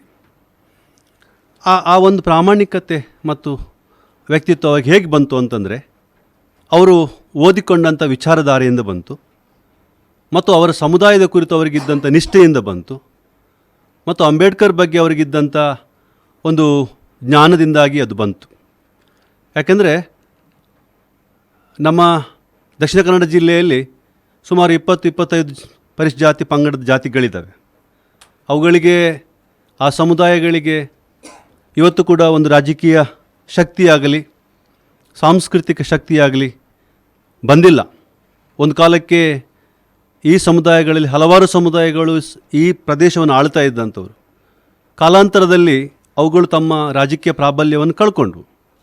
ಅದನ್ನು ಮರುಸ್ಥಾಪನೆ ಮಾಡಬೇಕಾದ್ರೆ ಅದಕ್ಕೆ ಆಧುನಿಕ ಕಾಲಘಟ್ಟದಲ್ಲಿ ದಲಿತ ಚಳವಳಿ ಬರಬೇಕಾಯಿತು. ದಲಿತ ಚಳವಳಿ ಅಂದರೆ ಅದು ಒಂದೇ ರೀತಿ ಇಲ್ಲ. ದಲಿತ ಚಳವಳಿಯಲ್ಲಿ ಹಲವಾರು ರೀತಿಯ ಹಂತಗಳಿದ್ದಾವೆ. ನಾವೀಗ ಕರ್ನಾಟಕದಲ್ಲಿ ಹೇಳೋದಾದರೂ ಕೂಡ ಗಾಂಧಿ ಕಾಲದ ದಲಿತ ಚಳವಳಿ, ಅಂಬೇಡ್ಕರ್ ಕಾಲದ ದಲಿತ ಚಳವಳಿ, ದಲಿತ ಸಂಘರ್ಷ ಸಮಿತಿ ದಲಿತ ಚಳವಳಿ, ಬಹುಜನ ಸಮಾಜ ಚಳವಳಿ, ಈಗ ಬರುತ್ತಿರುವಂಥ ಸಾಂಸ್ಕೃತಿಕ ದಲಿತ ಚಳವಳಿ. ಸೊ ಈ ಥರದ ಬೇರೆ ಬೇರೆ ರೀತಿಯ ಆಯಾಮದಲ್ಲಿ ದಲಿತ ಚಳವಳಿಗಳಿವೆ.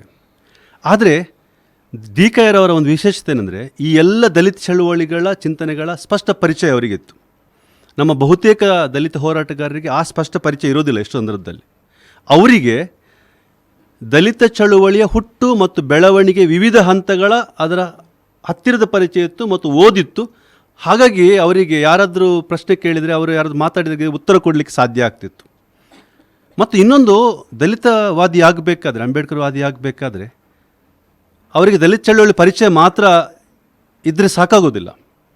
ಅವರಿಗೆ ಹೊಸ ಚರಿತ್ರೆಯನ್ನು ಹೇಳುವಂಥ ಶಕ್ತಿ ಬೇಕಾಗುತ್ತೆ, ಹೊಸ ಜ್ಞಾನದಲ್ಲಿ ಅದನ್ನು ಮಂಡನೆ ಮಾಡುವಂಥ ಶಕ್ತಿ ಬೇಕಾಗುತ್ತೆ, ಹೊಸ ಪುರಾವೆಗಳನ್ನು, ಈ ಪುರಾವೆಗಳು ಕೂಡ ಸತ್ಯ ಅಂತ ಪ್ರತಿಪಾದನೆ ಮಾಡುವಂಥ ಒಂದು ತಾಕತ್ತು ಬೇಕಾಗುತ್ತೆ. ಇದು ಅವರಲ್ಲಿತ್ತು. ಯಾರಲ್ಲಿ? ನಮ್ಮ DK ಸರಲ್ಲಿತ್ತು. ಹಾಗಾಗಿ ಭಾರತೀಯ ಸಮಾಜದಲ್ಲಿ ಹೊಸ ಸಮಾಜವನ್ನು, ಹೊಸ ಪ್ರಜಾತಂತ್ರವನ್ನು ಕಟ್ಟುವಂಥ ವ್ಯಕ್ತಿಗಳಿರುವ ಸವಾಲು ಏನಪ್ಪ ಅಂದರೆ, ಅಪಾರವಾದ ಪಾಂಡಿತ್ಯ ಮಾತ್ರ ಅಲ್ಲ, ಹೊಸತನ್ನು ಹೇಳುವಂಥ ಸಮರ್ಥಿಸುವ ಶಕ್ತಿ ಬೇಕಾಗುತ್ತೆ. ಅಂಬೇಡ್ಕರ್ ಯಾಕೆ ಭಾರತದಲ್ಲಿ ಬಹಳ ದೊಡ್ಡ ನಾಯಕರಾಗಿ ಮತ್ತು ದೊಡ್ಡ ರಾಜಕೀಯ ಚಿಂತಕರಾಗಿ ಯಾಕೆ ಬೆಳೆದರು ಅಂದರೆ, ಅವರಿಗಿದ್ದಂಥ ಹೊಸ ಹುಡುಕಾಟದ ಸೋರ್ಸಸ್ ಅವರಿಗಿದ್ದಂಥದ್ದು. ಆ ಸೋರ್ಸಸ್ ಇದ್ದದ್ರಿಂದಲೇ ಅಂಬೇಡ್ಕರ್ಗೆ ಭಾರತದಲ್ಲಿ ಮಾತಾಡಲಿಕ್ಕೆ ಸಾಧ್ಯ ಇತ್ತು ಮತ್ತು ಭಾರತಕ್ಕೆ ಈ ಥರದ ಪ್ರಜಾತಂತ್ರದ ಒಂದು ರೂಪವನ್ನು ನೀಡಲಿಕ್ಕೆ ಸಾಧ್ಯ ಇತ್ತು. ದಕ್ಷಿಣ ಕನ್ನಡ ಮಟ್ಟಿಗೆ ಹೇಳುವುದಾದರೆ ಈ ಕೆಲಸವನ್ನು DKR ಮಾಡಿದರು. ಈಗ ನಮ್ಮಲ್ಲಿ ಇಲ್ಲಿ ದೇವದಾಸರು ಇದ್ದಾರೆ, ಹಿರಿಯರು. ಅವರೆಲ್ಲ ದಕ್ಷಿಣ ಕನ್ನಡಕ್ಕೆ ದಲಿತ ಸಂಘರ್ಷ ಸಮಿತಿಯನ್ನು ಪರಿಚಯಿಸಿದವರು. ಇಲ್ಲಿ ಏನು ಅಂತ ಗೊತ್ತಿರಲಿಲ್ಲ. ಅಂಥ ಕಾಲಘಟ್ಟದಲ್ಲಿ ಜಾತೀಯತೆ ವಿಶೇಷವಾಗಿದ್ದ ಈ ಸಮಾಜದಲ್ಲಿ ದಲಿತ ಸಂಘರ್ಷ ಸಮಿತಿಯನ್ನು, ದಲಿತ ಹೋರಾಟವನ್ನು ಪರಿಚಯಿಸಿದ ಮಾತ್ರ ಅಲ್ಲ, ಅಂಥ ಒಂದು ವಾತಾವರಣ ಕ್ರಿಯೇಟ್ ಮಾಡುವಂಥದ್ದು.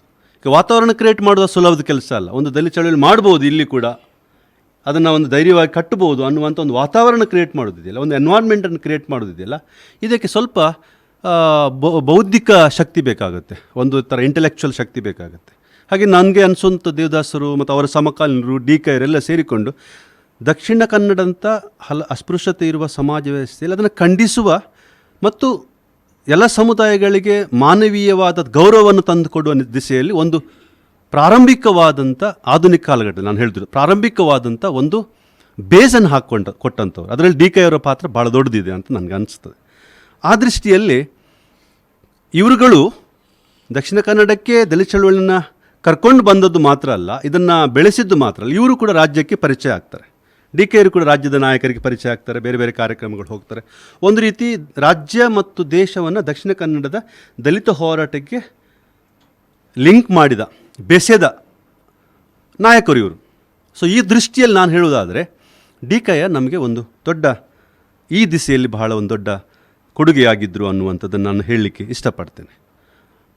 ಅದು ಈಗಾಗಲೇ ನಾನು ಹೇಳಿದ ಹಾಗೆ, ಅದನ್ನು ಗೆಳೆಯ ಪುಷ್ಪರಾಜ್ ಕೂಡ ಹೇಳಿದ್ದಾರೆ, ದಲಿತ ಅಸ್ಮಿತೆಯ ಬಗ್ಗೆ ಅವರಲ್ಲಿದ್ದಂಥ ಚಿಂತನಾ ಕ್ರಮ, ದಲಿತ ಅಸ್ಮಿತೆ, ಬಹುಜನ ಅಸ್ಮಿತೆ ಅಥವಾ ಆದಿವಾಸಿ ಅಸ್ಮಿತೆ, ಇದರ ಬಗ್ಗೆ ಅವರಿಗೆ ಭಾಳ ಸ್ಪಷ್ಟ ಕಲ್ಪನೆ ಇತ್ತು.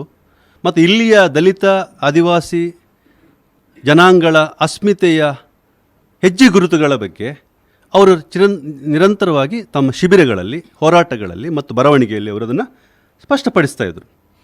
ಈಗ ನಮಗೆಲ್ಲ ಒಂದು ರೀತಿ ಅದರ ತಿಳುವಳಿಕೆ ಬರುವಂಥದ್ದು ಬರೀ ಓದಿನಿಂದ ಅಲ್ಲ, ಇಂಥವರು ಒಡನಾಟದಿಂದ ಇಂಥದ್ದೆಲ್ಲ ಇದೆ ನಮ್ಮ ಸಮಾಜದಲ್ಲಿ, ಹೀಗೆ ನಾವು ಮಾತಾಡ್ಬೋದು, ಈಗ ಮಾತಾಡಿದಾಗ ನಮ್ಮ ಯುವ ಪೀಳಿಗೆ ಗೊತ್ತಾಗ್ತದೆ, ಅಥವಾ ಯಾರು ನಮ್ಮ ಬಗ್ಗೆ ಅನಾದರದಿಂದ ನೋಡ್ತಾರೆ ಅವರಿಗೂ ಕೂಡ ನಮ್ಮ ಬಗ್ಗೆ ಒಂದು ಆದರ ಹುಟ್ಟುತ್ತೆ, ನಮ್ಮ ಬಗ್ಗೆ ಒಂದು ಗೌರವ ಹುಟ್ಟುತ್ತದೆ ಅನ್ನುವಂಥ ತಿಳುವಳಿಕೆ ಬಂತು.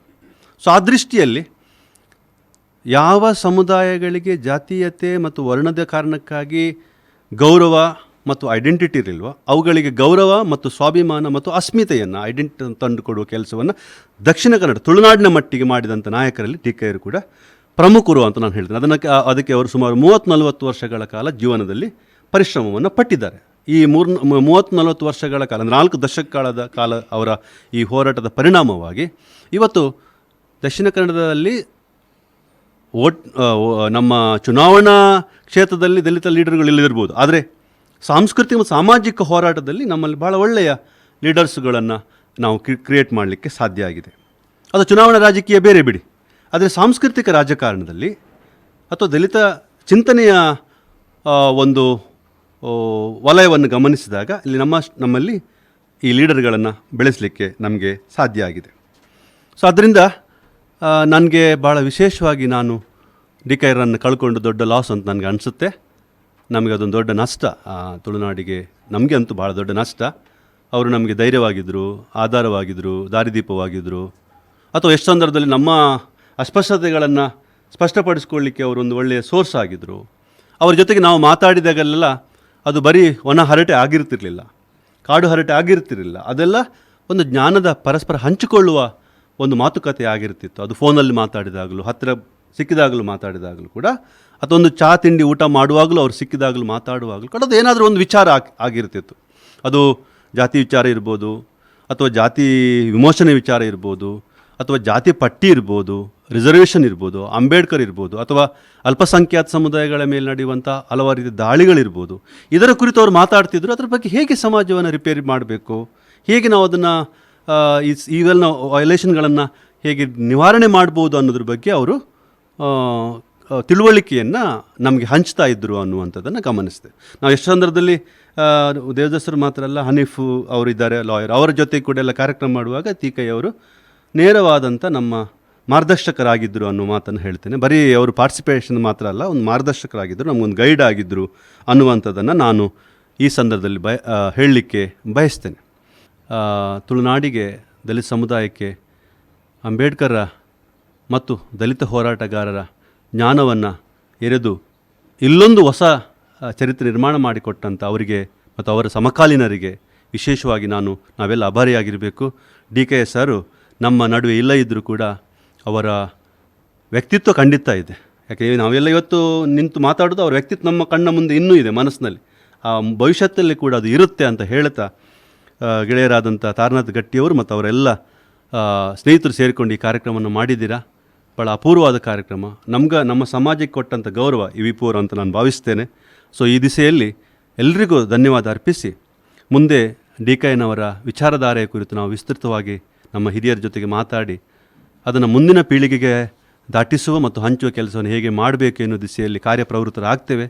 ಅದಕ್ಕೂ ಕೂಡ ತಮ್ಮ ಮಾಧ್ಯಮದ ಸಹಾಯವನ್ನು ಕೋರುತ್ತಾ ಮಗದೊಮ್ಮೆ ಎಲ್ಲರಿಗೂ ಧನ್ಯವಾದ ಅರ್ಪಿಸಿ ನಾನು ಮಾತು ಮುಗಿಸ್ತೇನೆ. ಕೊನೆಯದಾಗಿ ಡಿಕೆನವರಿಗೆ ನಮ್ಮೆಲ್ಲ ಜೊತೆಗೆ ಇದ್ದು ನಮ್ಮನ್ನು ಬದುಕನ್ನು ಹಸನುಗೊಳಿಸಿದಾಗಿ ಒಂದು ದೊಡ್ಡ ಕೃತಜ್ಞತೆ ಸಲ್ಲಿಸ್ತೇನೆ. ಧನ್ಯವಾದಗಳು. ಇವತ್ತಿನ ಈ ಒಂದು ಮಾತುಕತೆಯಲ್ಲಿ, ನುಡಿ ನಮನದ ಈ ಒಂದು ಮಾತುಕತೆಯಲ್ಲಿ ಡಿಕೆಯವರ ಬದುಕಿನ ಎಲ್ಲ ಆಯಾಮಗಳನ್ನು ನಮ್ಮ ಮುಂದಿಡುವಂಥ ಪ್ರಯತ್ನವನ್ನು ಅವರ ಸಂಗಾತಿಗಳು, ಅವರ ಮಿತ್ರರು ಮಾಡಿದ್ದಾರೆ. ಡಿಕೆಯ ಒಬ್ಬ ಚಳವಳಿಯ ನೇತಾರನಾಗಿ, DSS ಸಂಘಟನೆಯ ಒಬ್ಬ ಈ ಕರಾವಳಿಯಲ್ಲಿ DSS ಸಂಘಟನೆಯನ್ನು ಕಟ್ಟುವಲ್ಲಿ ಅವರು ಪಟ್ಟ ಶ್ರಮ, ಒಬ್ಬ ಪರಿಸರವಾದಿಯಾಗಿ, ಒಬ್ಬ ಅಂಬೇಡ್ಕರ್ವಾದಿಯಾಗಿ, ಒಬ್ಬ ಕಾರ್ಮಿಕ ಚಳವಳಿಯ ನೇತಾರನಾಗಿ, ಸಮಾಜ ಪರಿವರ್ತನಾ ಚಳವಳಿಯ ನೇತಾರನಾಗಿ, ತನ್ನ ಮನ್ಸಾ ಸಮಾಜದ ಸಂಘಟನೆಯ ನೇತಾರನಾಗಿ, ಕೋಟಿ ಚೆನ್ನಯ್ಯ ಇರ್ಬೋದು ಅಥವಾ ಮುದ್ದಕಳಲ ಕಾನದ ಕಟದರ ಬಗ್ಗೆ ಹೊಸ ಶೋಧ ಮತ್ತು ಆ ಭಾವೈಕ್ಯವನ್ನು ಮತ್ತೆ ಈ ಸಮಾಜಕ್ಕೆ ತೋರಿಸಿಕೊಟ್ಟಂಥ ಒಬ್ಬ ಅಪೂರ್ವ ವಿದ್ವಾಂಸನಾಗಿ, ಜೊತೆಗೆ ಯಕ್ಷಗಾನದ ತಂಡವನ್ನು ಕಟ್ಟಿಕೊಂಡು ಅವರು ಸಾಂಸ್ಕೃತಿಕ ಲೋಕದಲ್ಲಿ ಅಥವಾ ಸಾಂಸ್ಕೃತಿಕ ವ್ಯವಸ್ಥೆಯ ಒಳಗಡೆ ಒಂದು ತಳ ಸಮುದಾಯ ಯಾವ ರೀತಿ ಕೆಲಸ ಮಾಡಬಹುದು ಅನ್ನೋದನ್ನು ಕೂಡ ತೋರಿಸಿಕೊಟ್ಟವರು. ಒಬ್ಬ ಸಾಹಿತಿಯಾಗಿ ಇಲ್ಲಿ ಮಾತನಾಡುವಾಗ ಹೇಳಿದರು, ತುಳು, ಕನ್ನಡ, ಇಂಗ್ಲೀಷ್ ಎಲ್ಲ ಭಾಷೆಗಳ ಬಗ್ಗೆ ಕೂಡ ತುಂಬ ಆಳವಾದಂಥ ಅಧ್ಯಯನ ಇದ್ದವರು ಮತ್ತು ಅನೇಕ ಮಂದಿಗೆ ಹೊಸ ಒಂದು ಕಣ್ಣೋಟವನ್ನು ಜೊತೆಗೆ ಒಂದು ದಿಕ್ಸೂಚಿಯಾಗಿ ಕೆಲಸ ಮಾಡಿದವರು. ಹೊಸ ಚರಿತ್ರೆಯನ್ನು ನಿರ್ಮಿಸಿ ಹೋದವರು. ಅವರು ನಮ್ಮ ಮುಂದೆ ಭೌತಿಕವಾಗಿ ಇಲ್ಲವಾದರೂ ಕೂಡ ಅವರು ಮಾಡಿದಂಥ ಕೆಲಸಗಳು ನಮ್ಮ ಮುಂದೆ ಇದೆ. ಅವೆಲ್ಲವನ್ನು ಇವತ್ತು ನಮ್ಮ ಮುಂದೆ ಅವರ ಮಿತ್ರರು, ಸಂಗಾತಿಗಳು ಹಂಚಿಕೊಂಡರು. ನಾನು ಎಲ್ಲರಿಗೂ ಕೂಡ ಪ್ರೀತಿಪೂರ್ವಕವಾದಂಥ ಧನ್ಯವಾದವನ್ನು ಈ ಸಂದರ್ಭದಲ್ಲಿ ಸಮರ್ಪಣೆ ಮಾಡ್ತೇನೆ. ಇವತ್ತು ಮಾತನಾಡಿದವರು ಮತ್ತು ಈ ಕಾರ್ಯಕ್ರಮದಲ್ಲಿ ಭಾಗಿಯಾದವರು ಎಲ್ಲರಿಗೂ ಕೂಡ V4 ವಾಹಿನಿಯಿಂದ ಪ್ರೀತಿಯ ಧನ್ಯವಾದಗಳು. DK ಅವರು ಮಾಡಿದ ಕೆಲಸಗಳು ಅವೆಲ್ಲವನ್ನು ನೀವು ಹೇಳಿದ್ದೀರಿ. ಅವೆಲ್ಲ ಒಂದು ದಾಖಲೆಯ ಸ್ವರೂಪದಲ್ಲಿ ನಮ್ಮ ನಡುವೆ ಇರಬೇಕು ಅನ್ನುವಂಥ ಒಂದು ಆಶಯದಿಂದ ಈ ಒಂದು ಕಾರ್ಯಕ್ರಮವನ್ನು ಮಾಡಿದೆವು. ಯಾಕಂತ ಹೇಳಿದ್ರೆ ಮತ್ತೆ ಮತ್ತೆ ನಾವು DK ಅವರನ್ನು ಕಾಣುವಂತಾಗಬೇಕು, ನೋಡುವಂತಾಗಬೇಕು, ಕೇಳುವಂತಾಗಬೇಕು. ಮತ್ತು ಹೊಸ ತಲೆಮಾರಿನವರು ಕೂಡ ಅದಕ್ಕೆ ಒಂದು ಒಳ್ಳೆಯ ಡಾಕ್ಯುಮೆಂಟೇಷನ್ ಕೂಡ ಆಗಬೇಕು ಅನ್ನುವಂಥ ಒಂದು ಆಶಯದಿಂದ ಈ ಕಾರ್ಯಕ್ರಮವನ್ನು ಮಾಡಿದೆವು. ನೀವೆಲ್ಲರೂ ತುಂಬ ಪ್ರೀತಿಯಿಂದ, ಅಭಿಮಾನದಿಂದ ಬಂದಿದ್ದೀರಿ. ಅದಕ್ಕೆ ನಾನು ಮತ್ತೊಮ್ಮೆ ಪ್ರೀತಿಪೂರ್ವಕವಾದಂಥ ಧನ್ಯವಾದ ಎಲ್ಲರಿಗೂ ಕೂಡ.